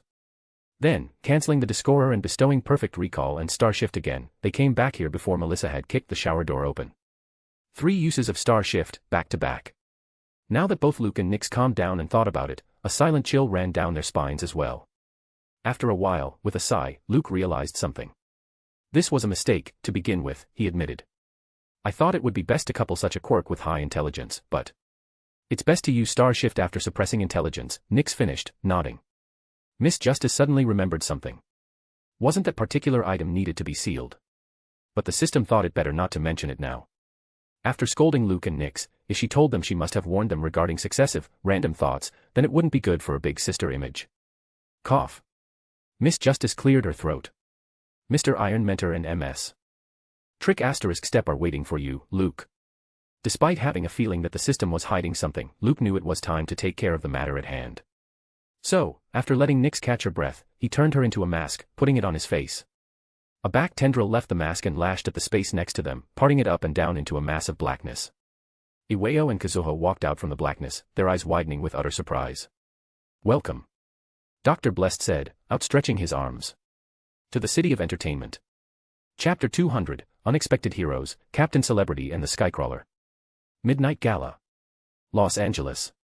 The Midnight Gala was an annual charity event that attracted donations from all over the country. Mostly, it attracted a healthy crowd of civilian celebrities to promote the event, with one of the top trending heroes as the chief guest. Today, as usual, the event was scheduled to start at 2 a.m. However, an hour had gone by, showing no signs of its beginning. Despite this delay, a heavy crowd was gathered in front of the venue, scores of journalists and cameramen waiting for the chief guest's arrival. And the moment they saw a limousine rolling toward the venue, a buzz coursed through them, the cameras blinding everything with flashes already. The limousine came to a stop right at the end of the red carpet, the security keeping the journalists and crowd on either side, behind the rope barriers. He's here. People, mostly young women, were shouting. He's here. The limousine's door opened. A tall, muscular man, wearing a neat, black tuxedo and stylish blonde hair, stepped out, wearing a thick smile on his face, his light blue eyes glowing white against the flashes. He was one of the strongest heroes of the United States of America, and perhaps the entire world, Christopher Skyline, more popularly known as Playboy Hero, Captain Celebrity. C. The girls shouted out their lungs, almost breaking the barriers. C. We love you. Ha ha ha. Captain Celebrity laughed boisterously, winking at the girls. I love you, too. The crowd suddenly went silent. Or that's what I would have said a few years ago. Christopher hurriedly added. Now, I am a changed man. And the noise returned. Hidden behind the smile, drops of sweat drenched Captain Celebrity's back. Oi. He said, gritting his teeth and barely opening his mouth. What are you doing? Come out. You are supposed to stop me from saying these odd things. I still can't speak English that well. Christopher suddenly shook. He looked over his shoulder and found his sidekick standing meekly in his shadow. Damn it, Koichi. Christopher cursed. Stop doing that. Come forward. Show them that cute smile. They might not remember what you did last time. Koichi Himawari, hero name, the Skycrawler, Captain Celebrity Sidekick, stumbled out of Christopher's shadow as the huge man slammed his back. It's the Skycrawler. It wasn't a cheery call. Nor was it an excited one. It was just some journalists noticing Koichi, hoping to get another controversial statement out of the poor guy. Of course, the security guards didn't let anyone through. Koichi was one of the 3 Narahata vigilantes from years ago, along with Ueo and Kazuho. It was he who had confronted number 6, all for one's most prized experiment of that time. During Koichi's vigilante days, because of his personality issues, Christopher had gone to Japan to create a new image for himself. By the end, Captain Celebrity had indeed found himself to be a changed man. Also, because of the utter destruction caused by the fight between Koichi and number 6, and his status of being a vigilante, the Heroes Association had advised Koichi to go to America with Christopher. Ever since then, Koichi had remained active in the USA as Captain Celebrity's sidekick. It was just, because of his weak communication skills, he had been making news for all the wrong reasons, spewing out confusing statements. So, as Captain Celebrity walked forward, waving at the crowd, Koichi, also wearing a black tuxedo, again put himself in the tall hero's shadow, smiling wryly here and there. Suddenly, just as they were about to enter the venue, all phones began ringing on either side of the barriers. Not only phones, but a loud siren also rang across the surroundings. What's happening? Christopher asked, frowning. The head security guard rushed to the top-ranked hero. Someone just attacked LA Villains Detention Center, he explained, stunned. This detention center was one of the country's most secure ones. Just who would be stupid enough to attack it? Let's continue with the event, sir, the manager of the event, who came rushing in after hearing of the incident, said. Local heroes will take care of it. Ha. Christopher laughed. Of course. Koichi pulled back the tall hero's suit, sharing a meaningful glance. Of course not. Christopher shouted, changing his words. If villains attack the detention center, then they must have their reasons. But they must not have known about me. Worry not, citizens. Captain Celebrity is here. See. The crowd went wild. Then, grabbing Koichi by the back of his suit, Christopher flew away, leaving stormy gusts of wind behind. Only a moment later, they landed on top of a skyscraper, though. What are you doing? Koichi asked, stunned. We need to get there as fast as we can. Hold it, now, Koichi. Christopher said, taking off his suit. Media will be there. I guess. It's the best time to increase my popularity. Hurry up. Change into your hero costume. Koichi looked at Christopher with his mouth hanging open. Then, as if giving up, he let out a sigh, dutifully taking off his tuxedo as well. This was how Captain Celebrity was, Koichi knew. The man liked fanfare, but he was also a good hero. When it came to hero work, Christopher didn't leave any stone unturned. It was just, sometimes all this fanfaring really took a toll, clouding Christopher's judgment, like now. Captain Celebrity's long, red cape fluttered noisily against the wind as he donned his hero costume. He took out a comb and adjusted his blonde hair, making sure they were smooth and perfect. On the other side, the Skycrawler donned his glass helmet, stretching his arms and legs. Are you ready to do some hero work? Christopher asked, putting his leg up on the roof's edge. Koichi did a few quick jumping jacks, warming himself up, and jumped to the edge of the roof as well. Yes, Captain. Ha. Captain Celebrity laughed. Then, let's show these villains what a mistake it was, choosing tonight. The Skycrawler nodded, smiling as well. Then, with a massive boom, both shot through the sky, leaving behind a flashy, windy trail. Note, Koichi Himawari and Christopher Skyline are canon characters of MHA Vigilante series. You don't need to read/watch that work, but if you can, it will be helpful for you to understand Koichi, Kazuho, Ueo, and other core characters' mindset in the future. An original image of Captain Celebrity and Skycrawler in their hero costumes is available. Chapter 201, LA Villains Detention Center, 2 roadblocks, 2 choices. An hour ago. Los Angeles. The detention center was situated on one corner of the city, surrounded by industrial zones on 3 sides, and the LA coastline provided a natural barrier on the 4th. It allowed minimal civilian exposure, while still keeping the facility accessible to an urban area for emergency evacuations and help. Roughly, it was as large as an international airport. The entire facility was divided into 3 circular zones. The innermost zone, housing all the villains, was the core part of the detention center. At the center of this zone, there was a massive tower, from which the warden could access and control the entire facility. Needless to say, this tower was the most secure part of the detention center, even better than the villain cells themselves. Speaking of villains, they were categorized by the nature of their quirks: physical, mental, spatial, energy-based, etc. Long building blocks were running radially from the central tower, reaching to a circular wall, marking the boundary of the innermost zone. These blocks housed all the cells, holding the villains. The closer a cell within a building block to the central tower, the mightier its security. The villains in these deep cells were labeled as S-class villains. Similarly, the closer a cell was to the boundary wall, the lesser the security, given that these shallow cells held ordinary villains. Beyond this was the middle zone, marked by a higher boundary wall. This zone was the smallest in comparison and was used for processing, visitation, medical, legal, and quarantine purposes. Then came the largest part of the detention center, the outer zone, with a boundary wall twice as high as the middle one. This boundary wall itself was layered with electrified fences, along with quirk sensors. No one with active quirk factors, marking the presence of a quirk, could go beyond this wall without letting the guards know about it. The outer zone had a web of patrol roads and watchtowers, placed every 200 meters radially inward and in concentric circles.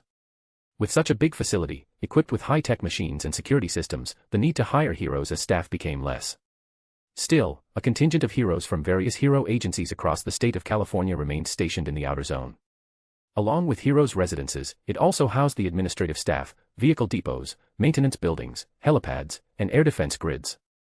Not to mention, the entire space above the facility was a no-fly zone for everyone.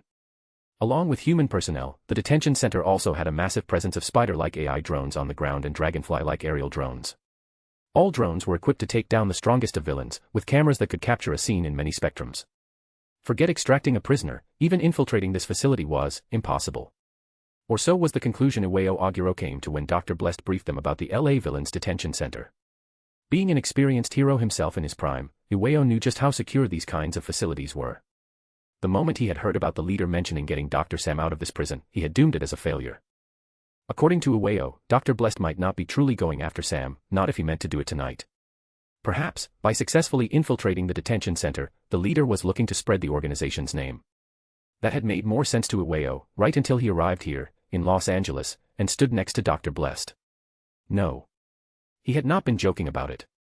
This guy, this fanatic, indeed meant to go through with this. Standing on the wide edge of an over 100-foot-tall chimney, the trio of apostles of Mr. Fool eyed the distant gathering of lights, representing the LA Villains Detention Center. There was still a gap of over a mile between their location and the boundary wall of the outer zone. But this gap was only there to fool the villains, giving them a false sense of security. Instead, the true surveillance had already begun, from the spot where they were standing, as clear by the body of a security guard lying next to Dr. Blessed, with a sniper next to him. Using Discorer, they had appeared right next to this post, taking the security guard by surprise. The overall layout of the LA Villains Detention Center was still known to the public. However, to truly extract a man out of the jaws of this beast, they needed to know more, everything. Flanked by Iron Mentor and Trick Asterisk Step, both wearing their long coats and black, clown-like masks, Dr. Blessed nodded to himself. Then, he crouched on top of the security guard, placing his head on the man's head.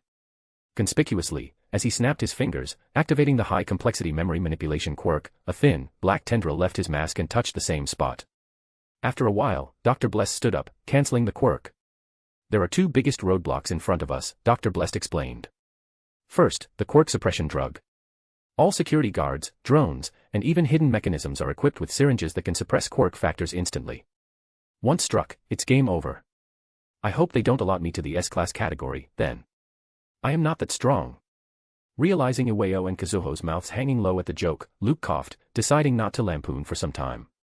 The second roadblock is the spatial barrier against all teleportation-type quirks, Dr. Blessed continued.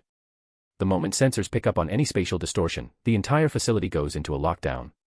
Even Discorer will not work, then. Kazuho gulped, already having second thoughts. Do we really need this man? Yaoyorozu asked, already knowing the answer. Dr. Blessed nodded.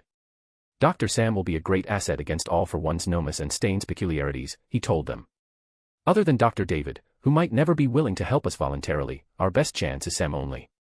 The coming war will be on a much grander scale. Every advantage must be earned, before the beginning of that war. Taking a deep breath, Yaoyorozu nodded. So, how are we going to pull this off?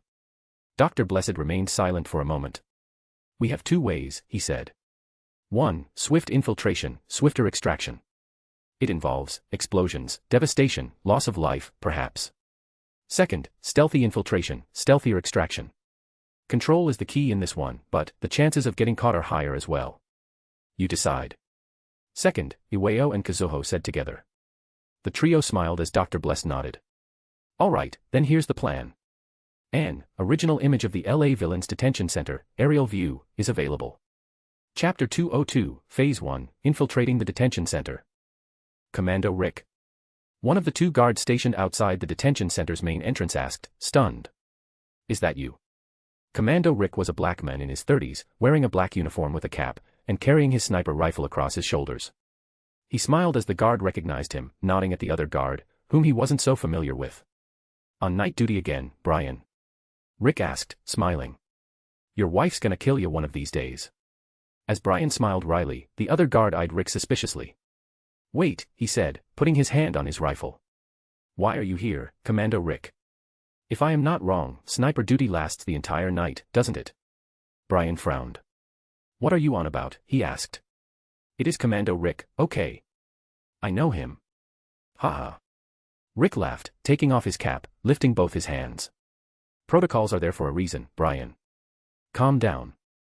Usually, the commando assigned for the day's duty would have relieved Rick in the morning. A Humvee would travel to and fro between the center and the sniper position, leaving no stone unturned when it came to security. So, Rick's presence here, over a mile away from his post, and that too on foot, rang an alarm, at least in the mind of the guard unknown to him. My comms suddenly died, Rick explained. I couldn't contact tower. Taking caution, I decided it's best to get a replacement set. Have a cup of coffee, too, perhaps. Brian laughed at the comment. Wait here, the second guard said flatly. I will go and get Commander O'Brien. Commander O'Brien was the head of security of the outer zone during the night, and his office was right next to the main entrance. As the guard disappeared, Brian shook his head. Don't know what's up his ass. Rick chuckled, taking out a cigarette as Brian came to join him. New kid. Brian nodded, taking a puff and passing it back to Rick. Joined a month ago, he told Rick. Still not out of his hero complex, I guess. Like us when we came here? Rick asked, smiling, flicking the butt of the cigarette. That caught Brian off guard, a touch of shame appearing on his cheeks. Yeah, he said, realizing he was being overly harsh on that kid. Anyway, he will soon realize how redundant we guys are here. Everything is controlled by AI and machines. If it wasn't for the government policy, these higher-ups wouldn't even hire us. Rick nodded, agreeing with Brian. Almost all the security staff at the detention center were quirkless, trained and armed to take down people with quirks.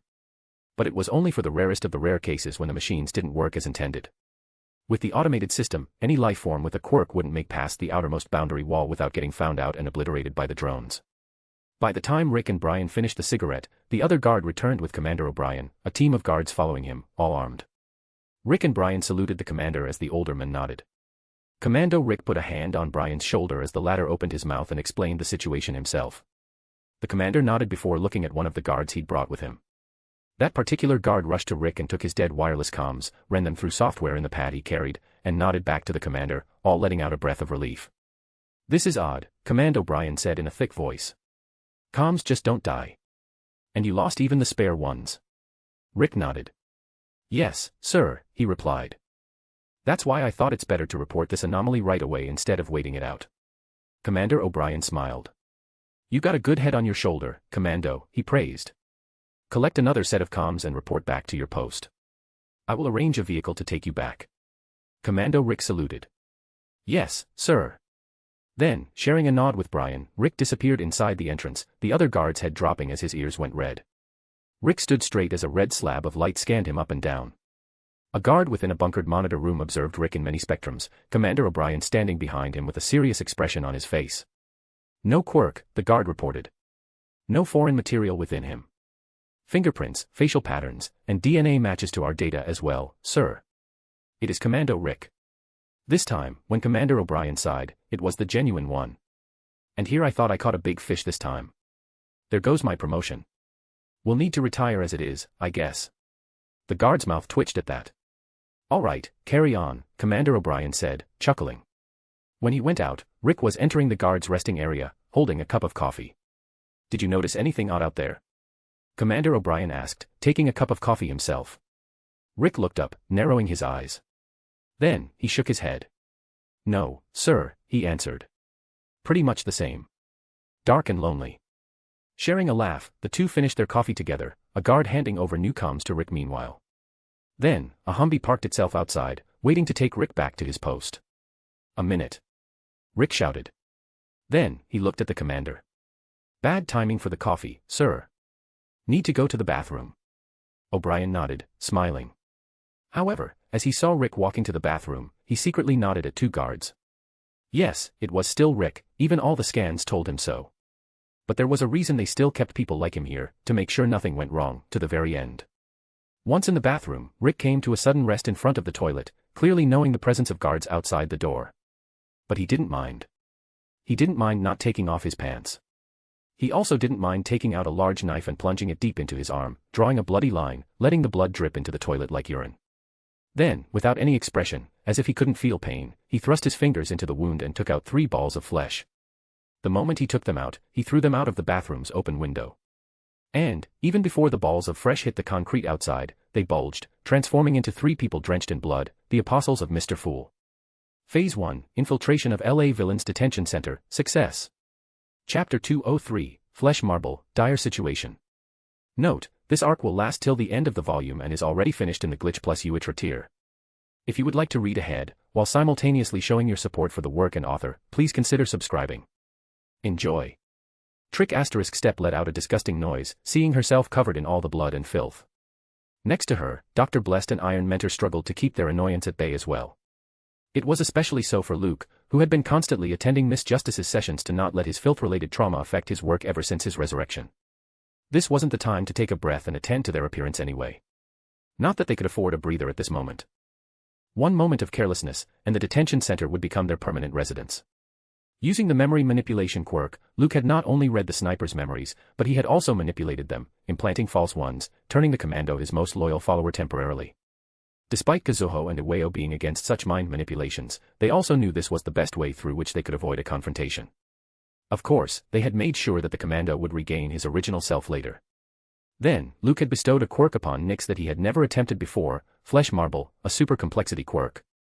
Compress was a quirk that could imprison/secure a target within a small marble. Then, using the same quirk on the marble again, one could free the target. Luke had used this quirk before while kidnapping a Nomu during the USJ incident. The same Nomu that had become Conformity's host later. It was a great quirk if one needed to be discreet. However, Compress was useless when it came to high-level security systems, like the ones installed in LA Villains Detention Center. There was no way these marbles wouldn't get detected by the scanning system, even before the commando made it beyond the entrance. So, instead of Compress, Luke had chosen an upgraded, modified version, Flesh Marble. First, Luke used the Flesh Marble to convert Iwao and Kazuho into marbles of flesh before using it upon himself. Then, Commando Rick, Dr. Blessed's loyal follower, stuffed the marbles in his arm, making them impossible to be indistinguishable without a detailed MRI or CT scan. While designing the quirk, he had also instilled a property that the marbles would close up a fresh wound when they came into contact with flesh. Later, the moment these flesh marbles came into contact with the atmosphere for over 5 seconds, they reverted to their original forms. It was nothing but a display of outstanding brilliance. Knowing this well now, both Iwao and Kazuho looked at Dr. Blessed with wide eyes, holding a touch of respect. Even if they still didn't know what the leader's quirk was, they had gotten a wild idea. Dr. Blessed, the fanatic who believed in an unknown entity called Mr. Fool, could create quirks. Not just bestow or transfer or steal. Create. And, as they saw him creating a door on the wall, as the word create echoed in their minds, they knew how terrifying Dr. Blessed's potential was, how terrifying this knowledge itself was. Because if villains like All for One learned the true nature of his quirk, no. Not only villains, but the entire world might come after him. For Dr. Blessed to let them know a hint of his real powers, Iwao and Kazuho knew how much trust he was putting in them. And even if they struggled to show their appreciation for the Beyonders' abilities to Mr. Fool, this was something much simpler, real, and doable. Meanwhile, from the door, Commando Rick walked out with a bleeding arm. A thin, black tendril left Luke's mask and touched the wound as Nyx healed it. Then, he sent the commando back, the door disappearing. All 3 of them let out a breath of relief. Let's. Whatever Iwao was going to say got stuck in his throat. All 3 heads snapped toward the opening to their right. In the very next moment, they saw a man-sized dragonfly drone buzzing midair, a red slab of laser coming out of its head, scanning everything. Luke's mind shook as alarm bells began ringing there. Nyx currently held flesh manipulation and heal in an active state, both high-complexity quirks. Not only that, but she was already exhausted because of using flesh marble earlier. Also, Luke's beyonder abilities wouldn't work, either. He could cast an illusion, deceiving sight, sense, smell, etc. He could even put a black curtain, hiding the three of them behind it. However, the drone would still them using infrared vision. Also, they were surrounded on three sides by storage rooms, and only one side was open to the surroundings, from where the drone was coming. Even if they ran to the storage rooms, the infrared camera would still pick them up. So, as the three of them saw the drone slowly turning around to face them, their hearts skipped a beat. None of them had expected that after successfully infiltrating the detention center, they would find themselves in such an unlucky situation. Hell, they didn't even have the time to smile at their achievement, yet. Only one thing could work now, the three of them suddenly realized, standing rooted to their places as the red beam of death approached them. Misdirection by becoming bait. Both Ueo and Kazuho suddenly shifted. Leader. Trick asterisk step said, smiling, rushing toward the red beam. Iron Mentor grabbed her collar from behind and pulled her back, throwing himself forward instead. Run. But someone was even faster than Ueo and Kazuho. A mass of blackness left Luke's face, taking the shape of a raven and flying toward the beam, cawing out of her lungs. The dragonfly drone instantly homed onto the bird as it flew through the laser, chasing it. Behind the massive drone, the three stunned apostles kept eyeing the duo as they disappeared, sweat intermingling with blood on them. Kazuho slumped down to the ground as she let out a moan of relief, Ueo sighing along with her. Then, simultaneously, their heads snapped toward the leader, who had lost his mask. However, instead of his real face, they found Dr. Bless donning a clown's makeup, but with all the wrong colors. Ain't I the most handsome clown? Dr. Bless joked, grinning at them. You can't tell, but I am very scared. Haha. Ueo and Kazuho's lips twitched. Both trying their best to just forget about the raven. And, up to 60 more chapters are available in advance across 3 tiers. Use the link in my web novel profile to access all options. You can even subscribe trial tier for just $1 to have an experience of exclusive chapters for an entire month. I hope a few of you will consider supporting the work. 100 Power Stones/day, plus 1 bonus chapter next day. Chapter 204, American Vengeance, Alexander Becking. Alexander Becking was the warden of the LA Villains Detention Center, and the only one among the official list of staff who held a quirk. He was 45 years old, had short, gray hair, with a lush, white mustache and beard resting over on his face. Also, he was over 7 foot tall. As he lay on his bed, sprawled half-naked, one could see his chiseled, scarred chest, his snores ringing across the bedroom like a beast's growl. Suddenly, an alarm next to his bed buzzed. The snoring bubble coming out of his nose burst comically. Alex opened his eyes, moved his jaw a bit, and looked to his right, a red flash making him squeeze his eyes. No. It wasn't his morning alarm. The door to his bedroom opened, and a young woman, in her uniform, walked in. Even before she could open her mouth, though, a huge blush surfaced on her cheeks, despite it not being her first time seeing the warden. What is it, Leia? Alex asked, sitting up on the bed. Cough. Leia, Alex's personal assistant, cleared her throat. Sir, there's an anomaly. You need to see this. Really? Alex asked. Yes, sir, Leia answered. Alex yawned, scratched his hairy chest, and then slid off the bed. Suddenly, the entire bed jumped as if an elephant had been resting on it, creaking loudly, making Leia wince at the noise. This one won't last another night, she observed, taking a mental note to get it replaced tomorrow. Meanwhile, still in his shorts, Alesh threw a white shirt on himself. Let's go, he said, once again yawning. He didn't even care to button the shirt or put on shoes, keeping the slippers on his feet that were half as large as Leia's arm. I hope it's worth waking me up, some excitement, this place is boring as hell. An elevator brought the two of them to the uppermost floor of the central tower, where the main control room of the detention center was. As the warden walked, everyone stood up and saluted, completely unfazed by his appearance, as if they had seen him in this attire many times. Leia brought Warden to a large monitor, where a staff member was smashing his fingers robustly, sweating a ton. The moment Alex saw the guy's nervousness, he lost half of his sleep. No returning to the dream I was having, it seems, Alex complained inside, frowning. Sensing a gaze upon him, the operator stood up, shaking, and nervously saluted. Sir.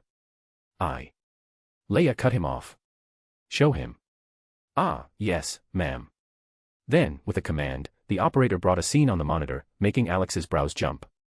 The screen was showing dozens of drones, both spider and dragon, lying listlessly on the ground, twitching, tiny electrical sparks flashing within them here and there. Where? Alex asked. Outer zone, Leia briefed. Most of the drones experiencing this malfunction are in first level, but their numbers are increasing even as we speak. First level. Alex remembered. Main entrance. All zones were divided into sector-shaped levels, with their own operating hubs. In this way, even if some smartass ended up hacking one of the hubs, they still had full control over the other hubs. So, right off the bat, Alex could scratch off a hacking attempt, as this malfunction wasn't limited to a level. Still, there was no harm in making sure of it. Hack? Alex asked, seeing drones from level 2 and level 3 falling as well. The operator hurriedly shook his head. No attempt detected, sir, he replied. Systems are showing an internal short circuit. In all drones? Leia asked, scoffing. Alex had to agree with the girl. It wasn't like the drones couldn't experience a malfunction. But for them to experience together, and especially of different levels, didn't make any sense. Sir, Leia asked, looking up, orders. The warden took a moment, his gray eyes never leaving the monitor. Can you bring up the order? Alex asked, making Leia feel puzzled. Like the timing of malfunctions. I don't know how to explain it. TCH. Did you get it? The operator nodded several times. Good lad, Alex smiled. Soon, the real-time footage got replaced by a white screen, divided into levels of the outer zone. Red dots began appearing on the level 1, marking the malfunctioning drones. It didn't even take 30 seconds for all the drones in level 1 to go down, with a few from level 2 experiencing malfunction as well. Then, slowly, the number of malfunctioning drones on level 2 increased, but they weren't as distributed as those of level 1. Soon, even 1 or 2 drones from level 3 fell. There's no pattern, sir, Leia confirmed, looking away from the monitor toward the warden. But she couldn't finish what she was saying. Alexander Becking's gray eyes were glowing, a small smile hanging on his lips. Leia's heart skipped a beat. Not because she was in love with that smile, but because Alex's smile also meant things were getting interesting for him, and worse for everyone else. All right, Alex said, his voice booming in the control room. Here's your order. Dispatch maintenance staff and get those drones back to their posts as fast as you can. Leia, the operator, and everyone else just looked at the warden, dumbstruck. That's it? Leia asked. Did she see it wrong? She wondered. Had the men, known among villains all across the world as American Vengeance, not seen anything intriguing in all this? Ha. Alex laughed boisterously, the entire control room shaking with him. Come on, lads. Do me a favor and just play along, yeah. Then, the warden turned around and walked away, whistling. And Leia knew, despite the ordinary order, that what was about to happen wouldn't be ordinary at all. Meanwhile, out in the outer zone, Dr. Blessed put away the Quirk equals mushroom, after it had released all short-circuiting spores in the atmosphere, the wind distributing them across the levels. The clownish, black mask had returned to his face as well. Are you sure they wouldn't notice it? Iron Mentor asked. They might, or might not, Dr. Blessed said, seeing people in blue uniforms rushing toward the fallen drones in groups of 3 or 4. It doesn't matter. Without a concrete reason, Phase 2 is already a success. Chapter 205, Infiltrating Middle Zone, Success. Outer Zone. You 3, a guard, standing near a Humvee, shouted. Where are you going?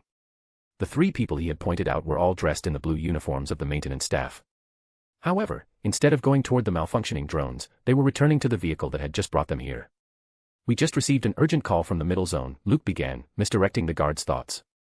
Some drones there are malfunctioning as well. Despite putting off Nick's mask, and the weird, multicolored clown makeup, Luke didn't look like Luke. Combining a magician's illusion and a clown's inherent control with light makeup, he looked like a completely different man, a touch older, in his 20s. He had done the same to both Kazuho and Iwao next to him as well. However, he couldn't do anything about Kazuho being a girl, Iwao's huge stature, or his own body. Not to mention, there was a limit to which Nyx could keep using flesh manipulation. Because of the low complexity of the quirk and Nyx's lack of practice, she could only switch between a mask and her true self, other than stretching out thin tendrils to touch something. So, even Luke had been surprised by Nyx's action. It should have frightened him, as both Iwao and Kazuho had seen her, a raven. But when Luke had truly thought about it, he hadn't felt anxious at all, only relieved. It was then he had suddenly realized that this entire mission was as much about extracting Dr. Sam as it was about the apostles of Mr. Fool. Despite recruiting them, Luke had always felt dissociated from Iwao and Kazuho. Perhaps the same was true for them when it came to him as well. He could relate to them, true enough, but could they relate to him? Was believing in Mr. Fool enough for them to have trust in each other, especially when it counted the most in dangerous scenarios? Luke had found no answer to these questions until that moment. It was that relief that had let him know that more than a shared belief, they needed an understanding between them. Of course, Luke still wasn't ready to talk about his past. Still, this was a step forward in building a solid organization, he guessed. What? The guard asked, shocked. Wait. Let me confirm. No.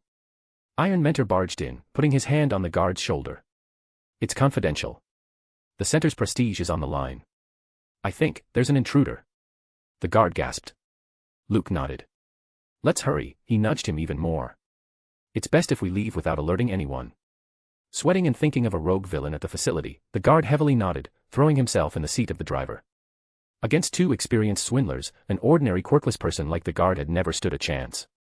By the time the Humvee reached the entrance to the middle zone, the guard had already disappeared, Ueo taking his place at the seat of driver. The Quirk Factor's scanning equipment was so high-tech and sophisticated that it was only available at the main entrance of the detention center. Also, given the presence of hundreds of drones and a no-fly zone above the entire facility, it wasn't like anyone could enter it through other means, making the presence of multi-billion-dollar systems quite redundant. Still, the middle zone entrance had everything else. The moment they reached the large gate, the guard standing at the front stopped the vehicle. One of the maintenance guys caught a drone's blade, Ueo said, showing his ID card, and nudging toward his side with his chin. Bleeding like hell. Taking the ID and handing it over to his colleague, the guard peered in and saw a girl squeezing tight on a man's arm, blood spurting out in gullies. The odor of blood hit his nostrils even harder, making him squint his entire face. Damn. The guard cursed. Can you hurry it up? Kazuho screamed, crying. You want my brother to die or what? The guard backed off and looked over his shoulder, his colleague nodding back at him as the ID card verification came back positive. Their IDs, the guard asked, returning the driver's ID, already regretting his words. Have you gone mental? The girl glared at the guard, fuming. Here. Shove it up your ass. She threw 2 ID cards at the guard's face, which he then picked off the ground, almost running to get them verified. When they came back positive as well, he returned even faster. In his haste, he didn't even check that the photos on the ID card didn't exactly match the girl and boy, the image of the bleeding boy taking over all thoughts in his mind. Let them go, the guard shouted. The large door opened, and the Humvee shot forward, entering the middle zone. No, the doctor lifted his hand as 2 nurses took the bleeding boy inside the surgery room. You two stay outside. Ueo, holding a rifle and dressed in a black uniform of a guard, nodded. Next to him, Kazuho kept crying, but she was having trouble faking more tears as well. Don't look directly into the cameras, Ueo warned, looking down at the floor. Keep crying and rubbing your eyes. Yeah, because that's the only thing I am good for. Kazuho snapped. Why don't you cry? Is it because I am a girl? Ueo's mouth twitched. And suddenly, the surgery room's door behind them opened again. Okay, the doctor said, his eyes looking glossy. You two can come inside now. Silently, Ueo and Kazuho entered the surgery room and shut the door, eyeing the scene within. The 2 nurses were lying in one corner, snoring, and then even the doctor walked up to them and fell asleep. Meanwhile, on the surgery bed, Dr. Blessed was frowning as he looked at the pendulum in his hand, rotating with insane speed. We don't have much time, the leader warned, throwing a white lab coat on his shoulders. Let's begin Phase 3. Chapter 206, Splitting Up, Catching a Big Fish. Luke walked toward the inner zone, wearing a white lab coat and holding a black board in his hands. Behind him were Iron Mentor and Trick ** Step. While Ueo was still in his guard uniform, Kazuho had changed her maintenance staff uniform, becoming a nurse. Doctor, the guard at one of the entrances to the inner zone asked. Luke smiled. Routine checkup, he said, handing over an ID card. I heard a prisoner is having episodes of insomnia and psychotic outbursts. What was his name again? Luke looked over his shoulder, asking the nurse. Kazuho gulped. Sam. Samuel Abraham, doctor, she replied. Block. Block. Luke frowned. Didn't I tell you to write it down, he snapped, making the girl wince. This is the 3rd time. Pack your things and leave first thing in the morning. Bloody idiots. Ueo maintained a flat look on his face, his entire focus resting on the guard verifying Luke's ID card. A sudden feeling of pity welled up in the guard's heart, taking his mind off the ID card verification. As soon as the 2 serial numbers matched, he came back and handed over the card to the doctor. What's the use of waking me up? Luke kept rebuking, uncaring of the guard in front of him.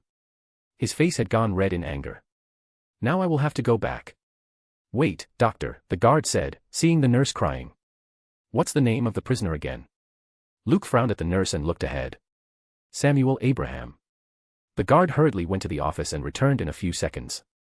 He's in the F block, doctor. Just take the right and then the third left. Third cell. Luke suddenly smiled. Much appreciated, he said. Some people are just not cut out for well-paying jobs, I guess. The guard wanted to say something, knowing well that the doctor would make things even more difficult for the nurse, but held back his tongue. It wasn't his position to meddle in this, especially when he was just a guard. So, as he saw the doctor, nurse, and the guard disappearing behind the entrance, he shared a look with his fellow guard, both sighing.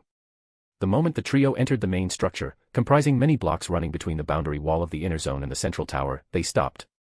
It was already quite late in the night. Still, there was a heavy presence of armed guards, with tons of CCTV cameras monitoring all corners. But they wouldn't be the most serious hurdle for them. It would be the quirk suppression drug and spatial barrier. All the rifles the guards carried didn't have any bullets, but syringes filled with quirk suppression drug. Even if this wasn't an issue for the three Beyonders, Luke still had a quirk, without which they couldn't escape this facility with Sam. Speaking of escape, the moment he activated Discorer, the entire facility would go into lockdown, the spatial barrier cancelling all space-based quirks. So, if they stood any chance of vanishing from the detention center unscathed, they needed to neutralize the spatial barrier first. Spatial barrier. Which was a giant machine housed under the central tower. It's time to split up, Dr. Blessed said, Iwao and Kazuho following closely behind him. By now, if there's a smart one among the top echelons, then they must know about an intruder. Our only advantage right now is that there are three of us. Time is against us, though. The sooner we leave, the better. One of you must deactivate the spatial barrier while I go to Sam. And the remaining one must distract the authorities by coming out in the open. Iwao and Kazuho's pupils shook. We cannot afford someone losing patience and deciding to just go ahead with locking down the entire facility, Dr. Blessed explained. The best way to do that is to make them chase after the intruder. An intruder that they believe they can catch without any lockdown. Iron Mentor licked his lips. It was clear which job carried the most risk. Who knew how much time it would take to shut down the spatial barrier? For how long till the intruder must run, then, with hundreds of guards and cameras on it? I will. Iwao began. Kazuho was faster. I will do it, she said, balling her fingers into fists. That's what I'm good at. I must be good at. Iwao opened his mouth to counter, but stopped. Despite what he thought, even he knew between Swindler and Trickmaster, who stood the best chance of evading the guards and cameras. Considering the matter finalized, Dr. Bless nodded. We all have comms, he said, stopping and turning around. The moment you shut down spatial barrier, ping me. I will use Discorer successively and get us out of here. Iwao nodded. Kazuho nodded as well. All right, Luke suddenly smiled. Let's split up, then. And, trust your instincts. A Beyonder is more than the abilities it possesses. With that said, the three rushed in different directions. In the control room of the central tower, Leia was still roaming around from system to system, trying to find an oddity. Suddenly, one of the operators called her out. Ma'am. Alarmed, Leia rushed to the operator, who was pointing at one of the panels on the large monitor. It showed a nurse, who kept looking around every next step. A beautiful smile bloomed on Leia's lips. Where? She asked. C block, the operator answered. Should I commence the lockdown procedure? No, Leia rejected, her smile becoming a grin. Keep monitoring her and alert the guards. But, ma'am. Do it. Leia's command didn't leave any leeway, making the operator accept the order, already contacting all the guards of the inner zone. Meanwhile, Leia kept looking at the nurse, barely holding back her laugh. Lockdown was the best choice to make in this scenario, she knew. So, that's why Alex ordered to play along, she thought, remembering Warden's words. To secretly infiltrate the inner zone, just how big the fish we caught this time.